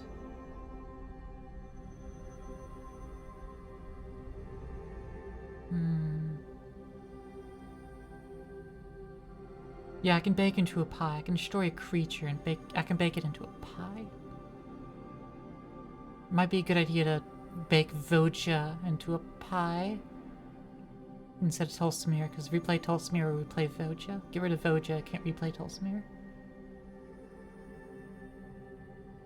And that'll make me a few foods. 1, 2, 3, 4, 5. 1, 2, 3, 4. I can hard cast Exalted Sunborn and still do that. This will make me creatures, which I could chump block with. That's better. I still have enough to do that.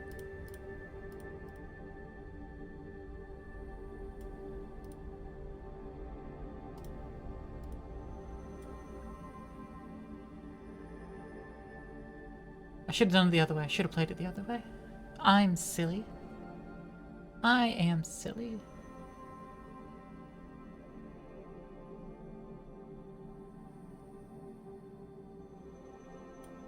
I also made the third doctor weaker. But, Goblin deck is severely hampered, unable to do anything, and is about to be alpha struck by the wolf deck.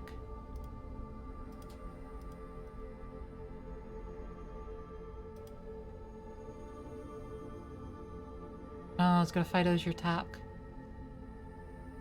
Who's going to die and come back as a land.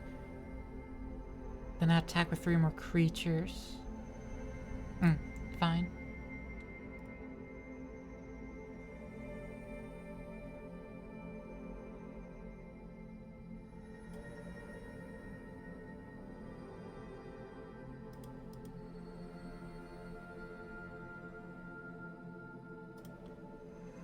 They're all indestructible.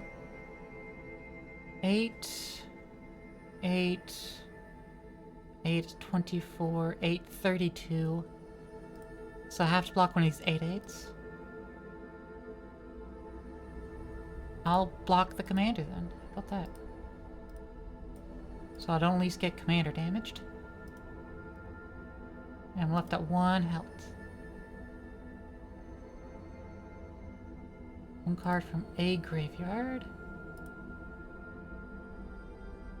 And exile it. Then I get its activated abilities.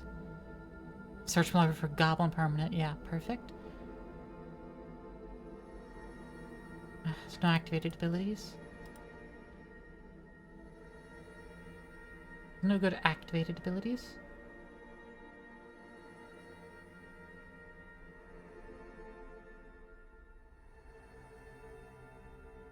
Alright. Let's cast Igra.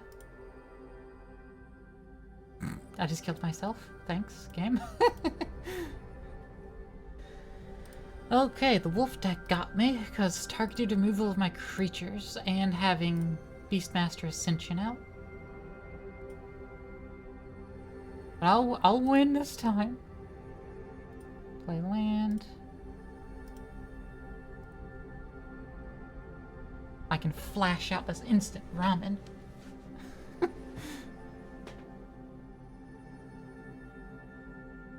Don't have anything else I can do for 2 mana at the moment.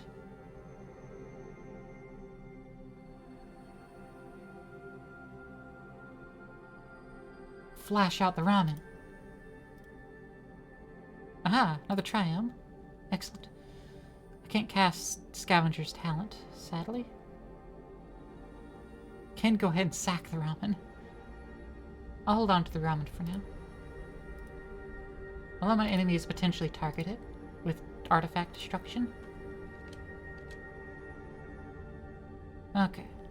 I still can't cast Scavenger's Talent. Neither of these are swamps. But Gourmand's Talent. During my turn, artifacts controller foods. Instant ramen's already food.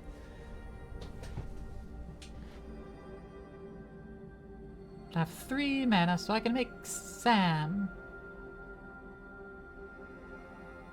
I can also make Rocco. I think Sam's gonna be the better benefit for me.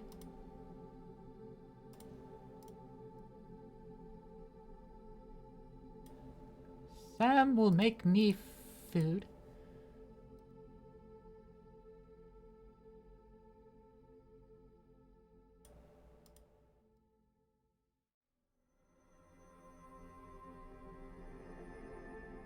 Candy Trail. Scry 2. I'll hold on to it for a moment. Do I want to cast Rocco? I want to get Rocco out. That essentially gives everyone else another card in hand. But it makes me food and makes either of my creatures stronger. What creatures you control die, create a food. Can't cast it, yes, it doesn't matter. Go ahead and get Gourmand's Talent out.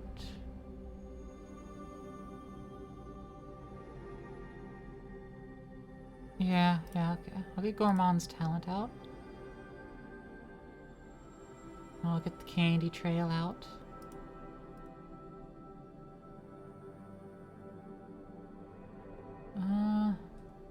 Aim with a Vigor, go to the bottom. I'll put it under island. I can't put it under island. Okay. That's fine then. That's better.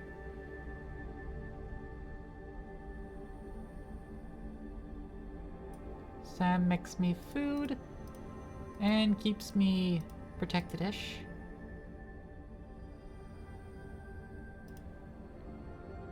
I did say ish. I'll get hit with the 4. That's fine. Play an island. Still don't have black mana.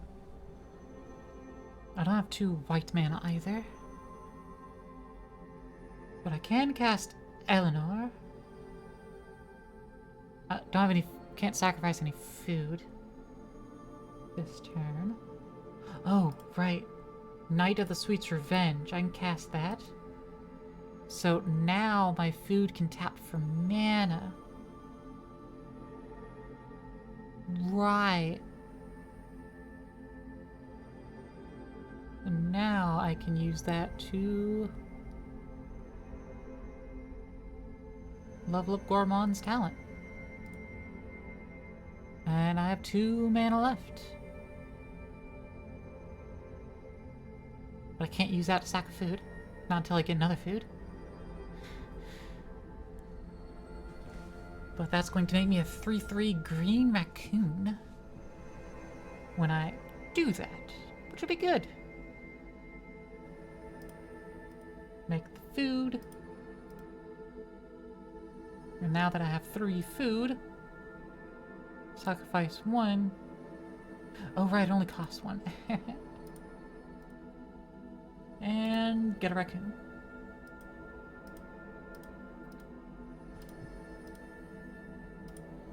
Sam makes my food abilities cheaper. I keep forgetting about that. Grinko's just doubling goblins. Wicked Wolf's gonna fight Sam? You're gonna fight Sam? But he's a loyal attendant, not Sam. I can't believe the Wicked Wolf killed Sam.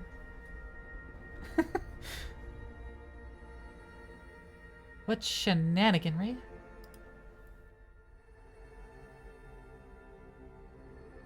I could make Eleanor, who will get me more lands, which is the best thing for me to do at the moment. So I will.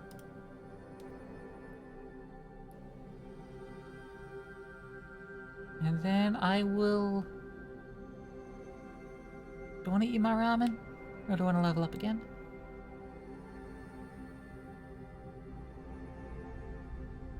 I'm going to gain 3 life and draw a card.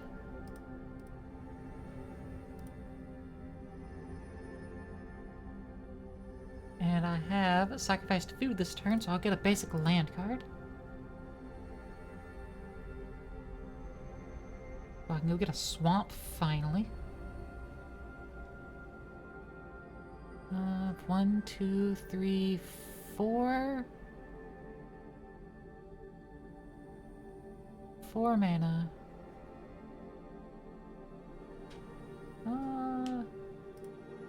Yeah, I'll level up Gourmand's talent again.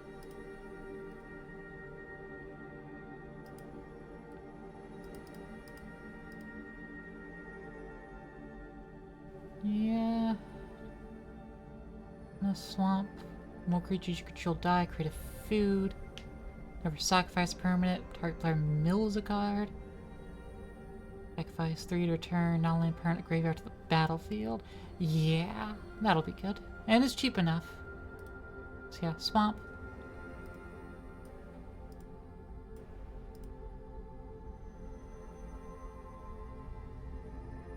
Goblin player's calculating. And sees that they don't have enough goblins to completely overrun someone yet. And so rather than losing any goblins to do a bunch of damage, they're not going to do anything. I'm going to lose a raccoon. Instead of, I don't know, killing Krenko, the threat, they're going to take out a raccoon. Thanks, Wolf Deck. Thanks.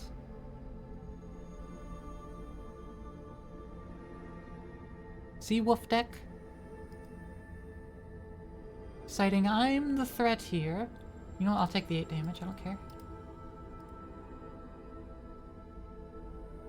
Savvy Hunter attacks or blocks, make a food. Sacrifice 2 foods, draw a card. Nope, Scavenger's Talent. Edrex Nev, Twin Casters.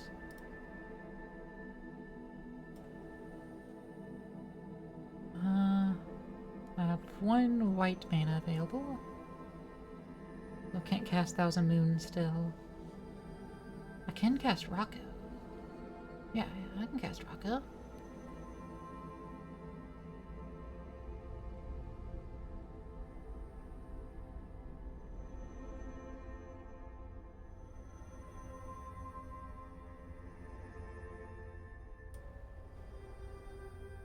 I can't level up because I spent the black mana.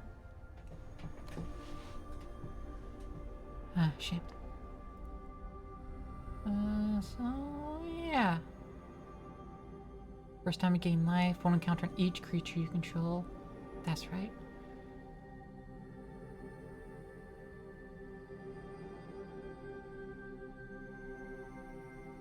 And I can tap and sack one of the foods. Gain 3 life. Make a raccoon and put a 1/1 counter on all my creatures. Like so. Now I have 3 4/4s, a 3/5, 3/3, 3/5.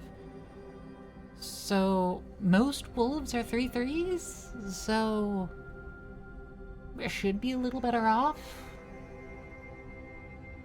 So hopefully they'll stop slapping me with the spawn wolf tax.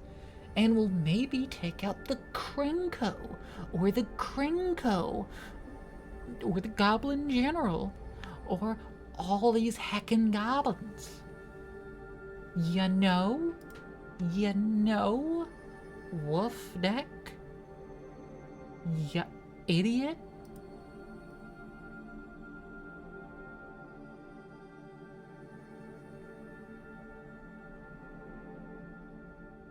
Go give me another basic land. Let's go with a plains. Let's talk Garden Library of Forest. Cool. Archetype of Aggression. Blade on their Krenko. calculating if they can, you know, kill someone with their attacks right now. They're going to come up with a no. I mean, they might could. See, 10, 25, 26, 27. Plus 1 on each of them. That's 54. Yeah, that could actually kill either of us. Probably me. If they can calculate the +1/+1 that's gonna happen. They probably can't, since Goblin General's not a passive, it's only on attack. So it's probably not calculating that. So it's gonna do the dumb thing and just move on. Fucking 4 mana ass. 27 goblin ass. Actually 30 goblin ass. Because the wolf deck kept hitting me instead of Krinko, the real prime target. The doubler primarily. But even the other one, I would have been okay if it hit the other one. I'm like, yeah, sure, that's actually good evaluation, not the 3/3 raccoon. Not the 3/3 raccoon token. Ugh. Dumb.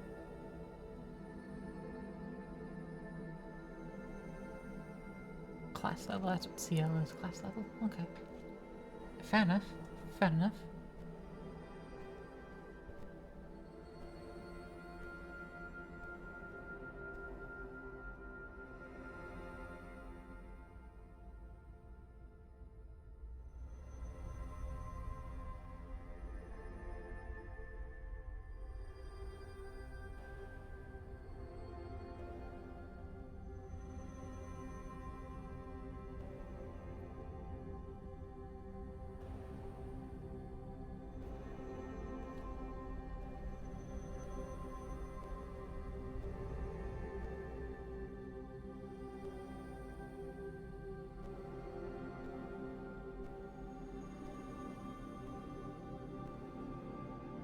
It's still calculating. Okay.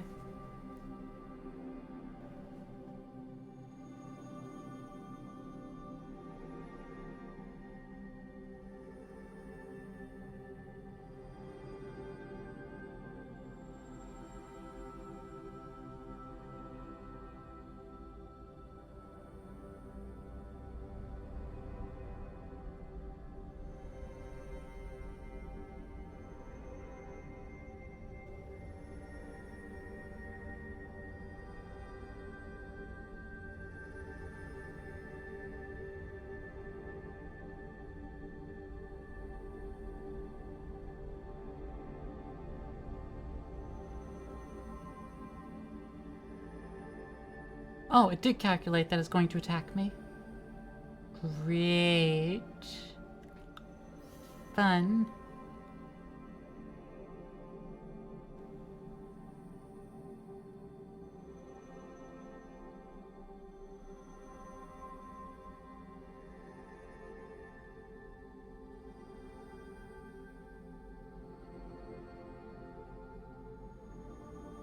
Okay. Is this survivable? I don't know.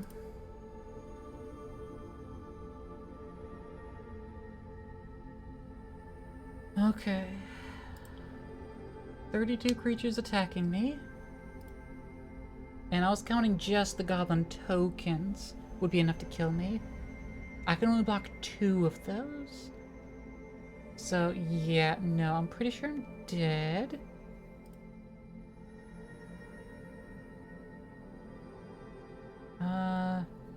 I can't flash anything out.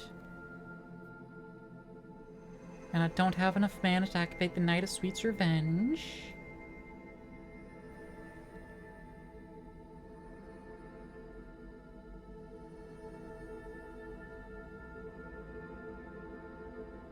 Okay, so I need to block the 4/4 of the Raccoon token. Goblin General is going to be blocked with Adrix and Nev. This Krinko's a 5/4, that's Goblin token.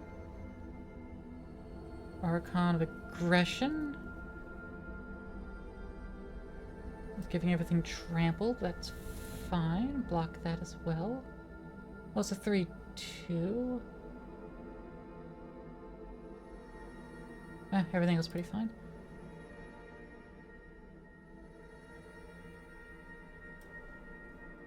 Okay, that's maximum blockage.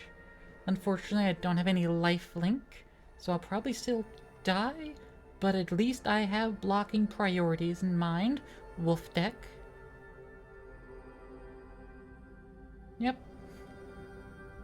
Minus 16. And then I handed the victory to the wolf deck.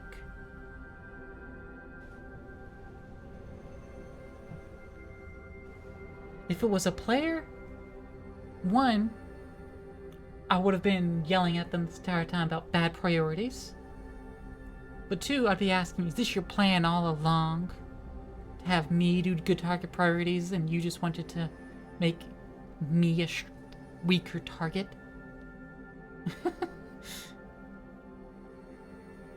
I would have been malding. I am malding, actually.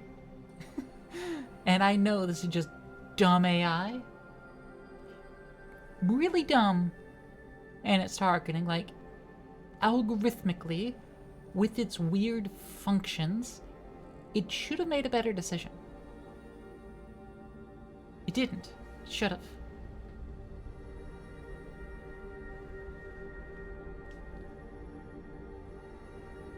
But at least now it should make better decisions.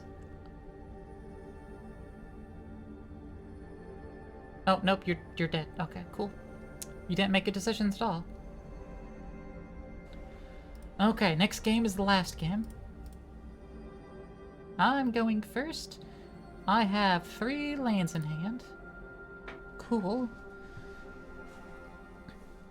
I can go ahead and throw down a Ginger Brute and start smacking people with it.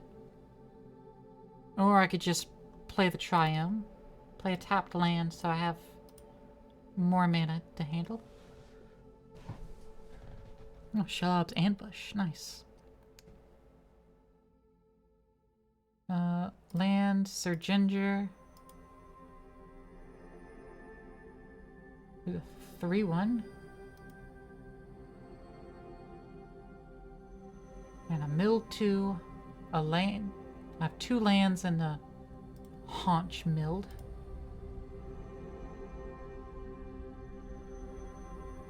Oh, legendary. So throw down Restless Cottage. Oh, right, no. The Shire would be untapped. Right. 2 sack Sir Ginger, gain life equal to its power. Play Ginger Brute.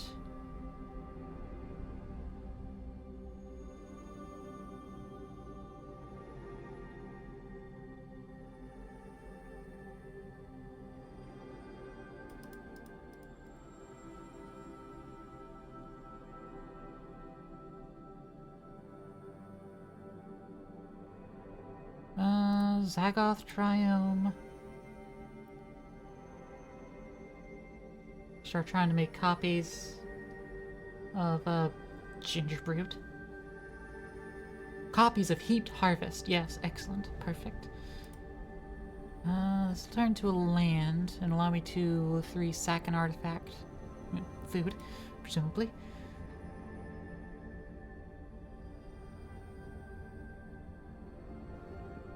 Excuse me.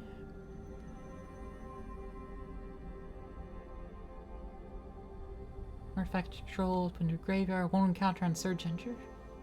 Okay. Yeah,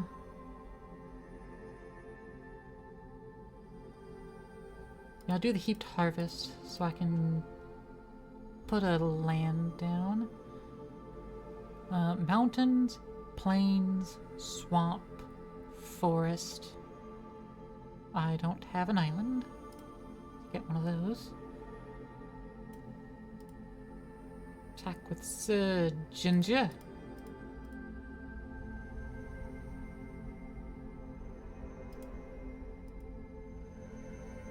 Now I'll have to take the Krinko damage, but that's fine. I'd rather take Krinko damage than doubling goblins via Krinko.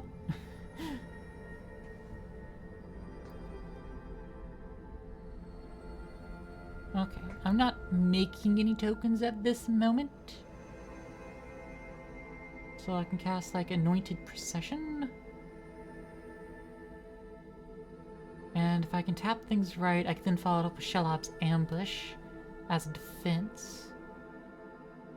And have Gingerbrute kill Krenko. And then that'll be put into the graveyard from the battlefield, so Sir Ginger's gonna get a 1/1 counter. You're okay, Lisa. You're fine. It's just us. Be mindful.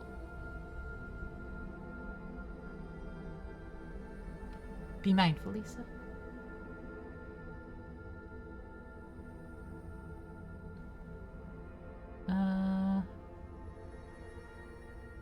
Yeah, don't want to catch a fish. No, Anointed Procession. Let's go with that.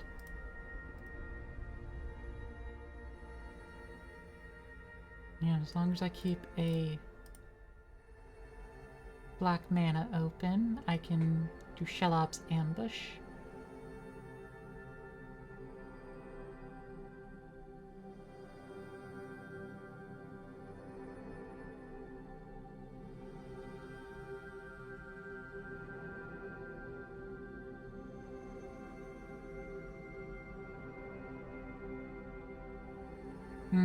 Didn't swing at me with the Krenko. That's a shame.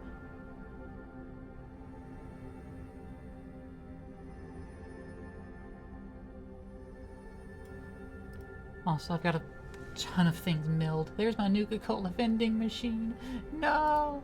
That's okay, I can get things back out of there at some point. At some point here soon.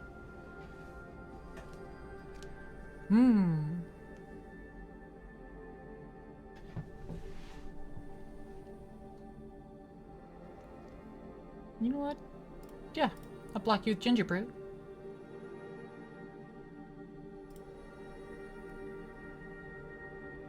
Annihilate each other.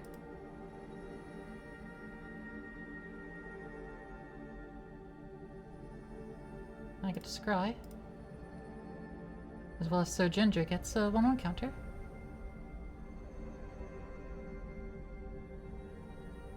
Chant an artifact or creature I control.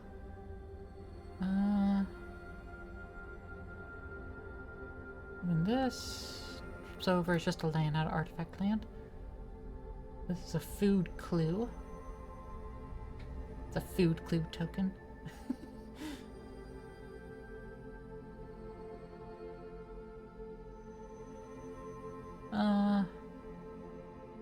Make a Lumbos.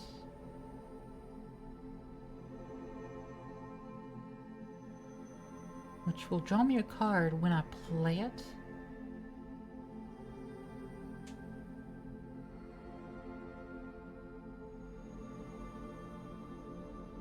Then I'll shuffle my library.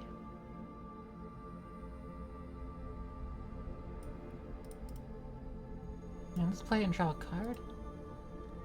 Ooh, Academy Manufacturer. Yeah, buddy. Again, I'm not making food tokens yet. I'd made one of those, which, you know, got doubled into 2 thanks to Anointed Procession. But I'm not really making them yet.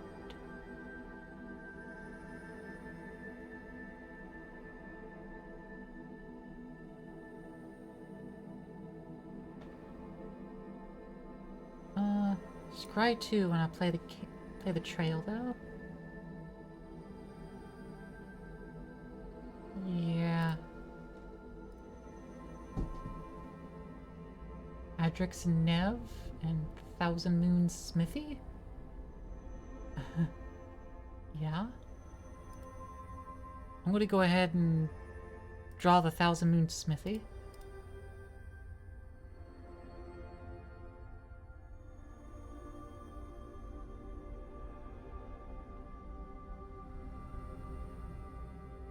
If I get that in hand, I'll lose Adrix and Niv, fortunately, to Alter the Brood. But as long as I get something that'll let me shuffle my library, A graveyard into my library, I don't care.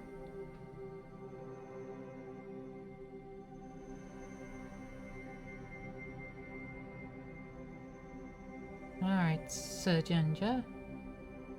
You are now my defense. Guard me well. The only thing that get through you right now is Krenko. And they're alpha striking the wolf deck. Who's very quickly going down. Oh good, didn't take out Sir Ginger. Did take out Dockside Extortionist, which is kind of useless. I don't think they got any treasure out of it, or if they did, they already spent it. But also, it was already on the battlefield. It wasn't much for anything, but you know. It is what it be. Gonna be what it is. Create a white gnome. Can I cast it? No, I can't. I don't have 2 white mana. Cast it at the moment.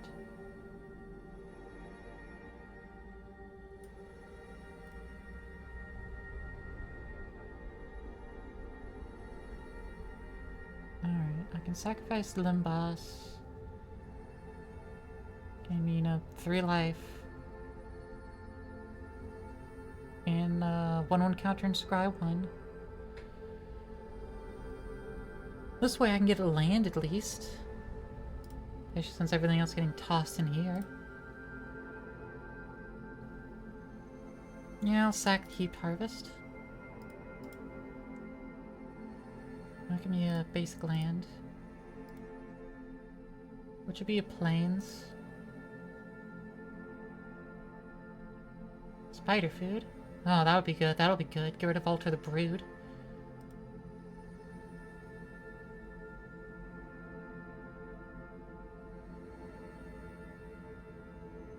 Is there anything else really threatening me? Not really. I don't really give a shit about anything else. Alright, Sir Ginger's still defending me. You don't have vigilance, which is unfortunate, but it would be.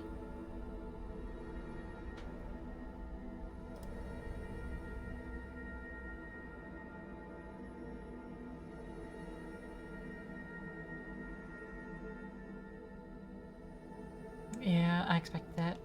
How much damage have I taken from it already? 3? Oh, okay, that's fine. I'll go up 10 commander damage. From that Krenko, that's fine. And I'll lose my Academy Manufactor.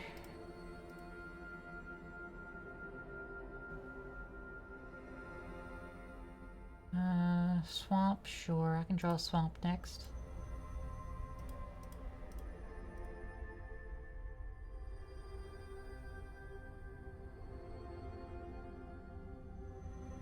Okay.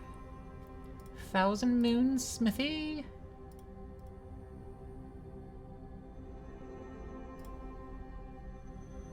Alright, 2 gnome soldiers.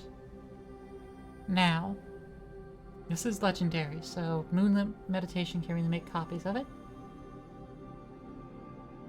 I do have 1, 2, 3, 4, 5, 6, 7 untapped artifacts and or creatures. So it's going to be transformed into legendary artifact land. Cast artifact creature spells using mana produced by the barracks. Make a white gnome. Which will be good. First time you create 1 or more tokens each turn, may create that many tokens that are copies of enchanted permanent. Which is an artifact or creature I control. So I can make copies of these gnomes. I don't have anything else that's suitable target except for, you know, Limbus Bread, perhaps. No, I wouldn't really say that's suitable either. In fact, I'm going to Crunch Munch the Limbus Bread. Make the gnome soldiers 1 weaker, but that's fine.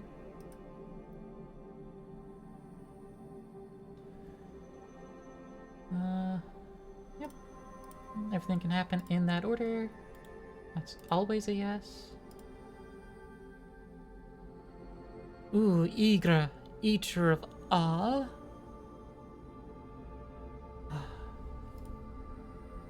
Fuck, I need Igra.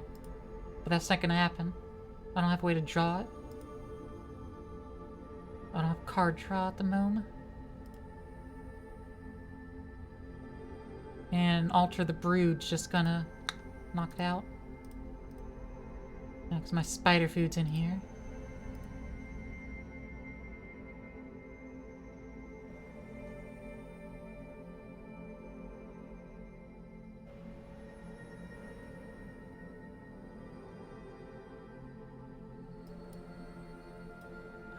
Oh, I'm getting quest counters on the quest for secrets because it's from anywhere, including my library.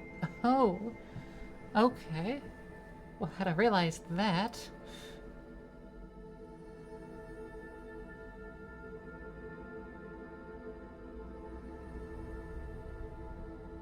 might have played it sooner. Also, gonna get my pre-combat main phase. Oh, I may tap 5 if I control. Okay. I might have just clicked through it then. Oops.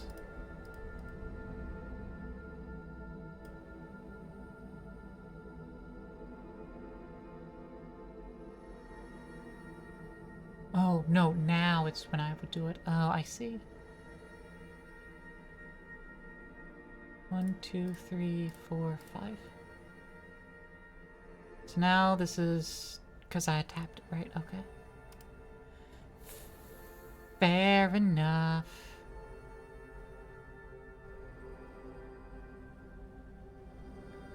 I can make foods, or I can make more gnome soldiers.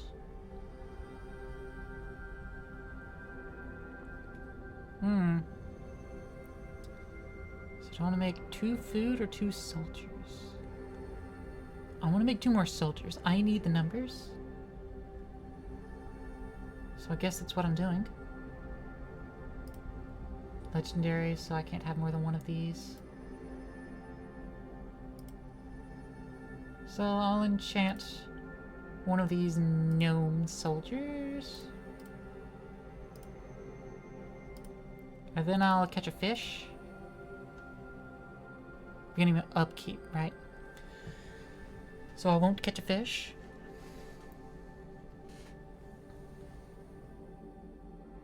But Sir Ginger will sit right there and defend me from evil.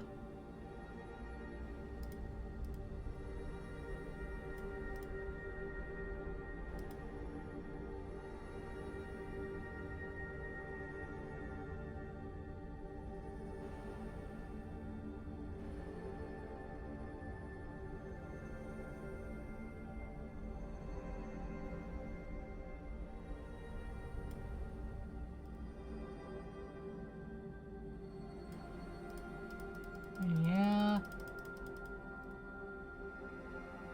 Doubled goblins. And just kind of dealing damage to all of us with that. Me.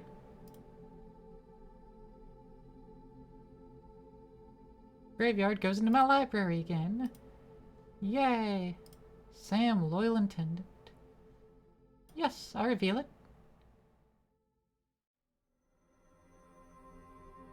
Now create a food and transform the enchantment. Do I want food or do I want gnome soldiers? I want gnome soldiers. I want gnome soldiers. The third doctor or Sam. Sam will make foods. Third doctor will make a clue food or treasure, which will be 2 of any of those, and is kind of like the gnomes. Which non-creature token I control. I only have 2 non-creature tokens at the moment. Right.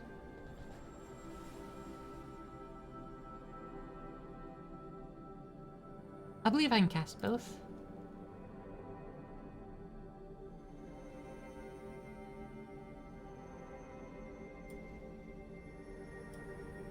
a couple more gnomes. Third doctor.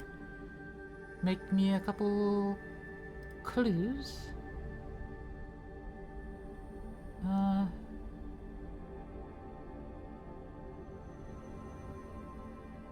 Yeah, Sam will just make more foods, so yeah. Sam's good, Sam's good. Make Sam the loyal attendant. Sam! Samwise Gamgee. Draw a card. 1, 2, 3. You only have 3 mana.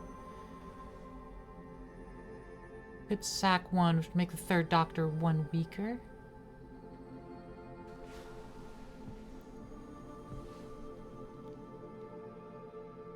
Yeah, I'll hold on to the mana.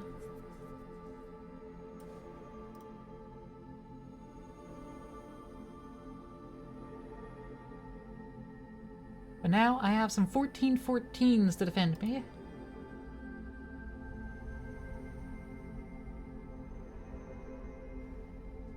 By 14/14s, I of course meant 16/16s to defend me.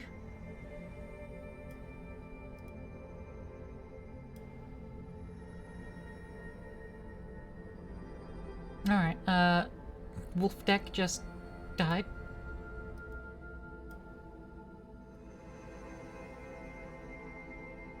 Okay, I can sacrifice the ginger. And I will end up having to do so. Okay, you're 9/9, so let's go ahead and block you by something that can safely handle you. Goblin General. Block what we can.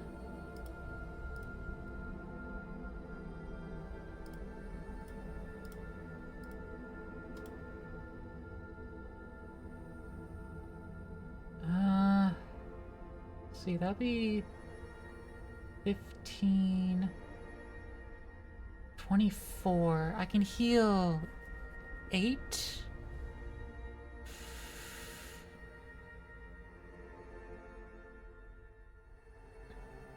Just 8, isn't it?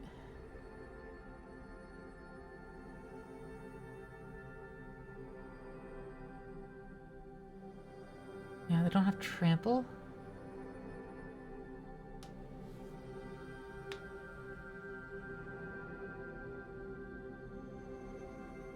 I'll heal 8, so I'll go up to 18, but that's not going to survive the 15, 18, 21, 24. Yeah. I need another 6 health. Oh, wait, I have Sam. That's right. This only costs 1 mana, and then sack another one for another 3. Sack another one. Oh, yes. I do survive. I do survive. Maybe. Oh, Sam, you brilliant man. Oh, no, I die. Okay, never mind. I do in fact die.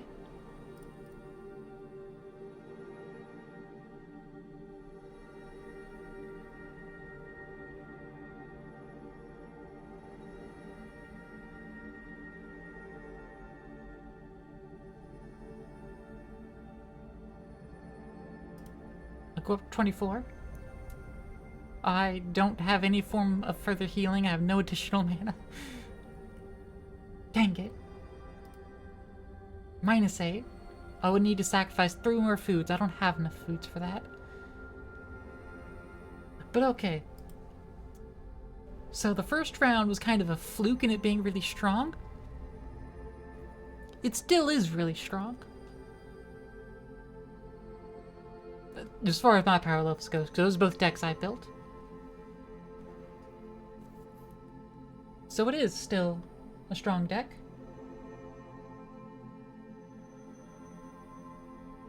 And it's good and fun. It's never going to be overpowered. I will never play that deck with someone and they'll go, "Oh, that's so strong of a deck." I just get people that don't know decks that's gonna say something like that. Like, "Oh, Caddy Manufacturer, oh, you're such an overpowered deck, such a broken card." It's like, yeah, but I'm being a silly little thing with it. I'm just being silly. What do you want?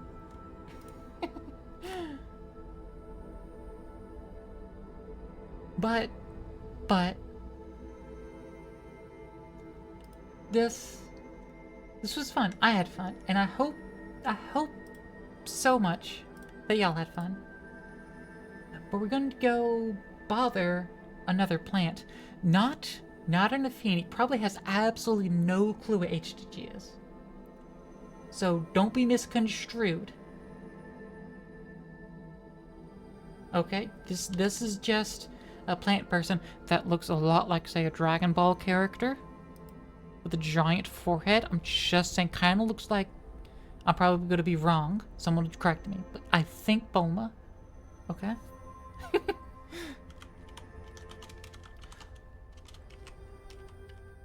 But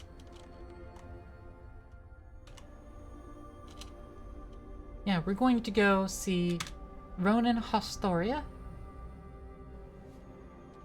who I don't catch much. So, you know, something new for us for a while. So grab your appropriate raid message, and let's go show her some love. She's gonna be playing some Blood Omen, Legacy of Kain. No clue what that game that is. But right now she's just chatting. But thank you all for spending time with me. As always, I appreciate each and every one of you precious petals. Okay? Come on back next week. We got some games planned. Kind of. We'll see what we're playing along for him. Okay? Now take care of yourselves. Drink water, get food, get plenty of rest. Okay? Do some mindfulness. You know, just sit in uncomfortable silence with yourself and just let your mind go. Explore yourself. And get some therapy. Everybody needs therapy.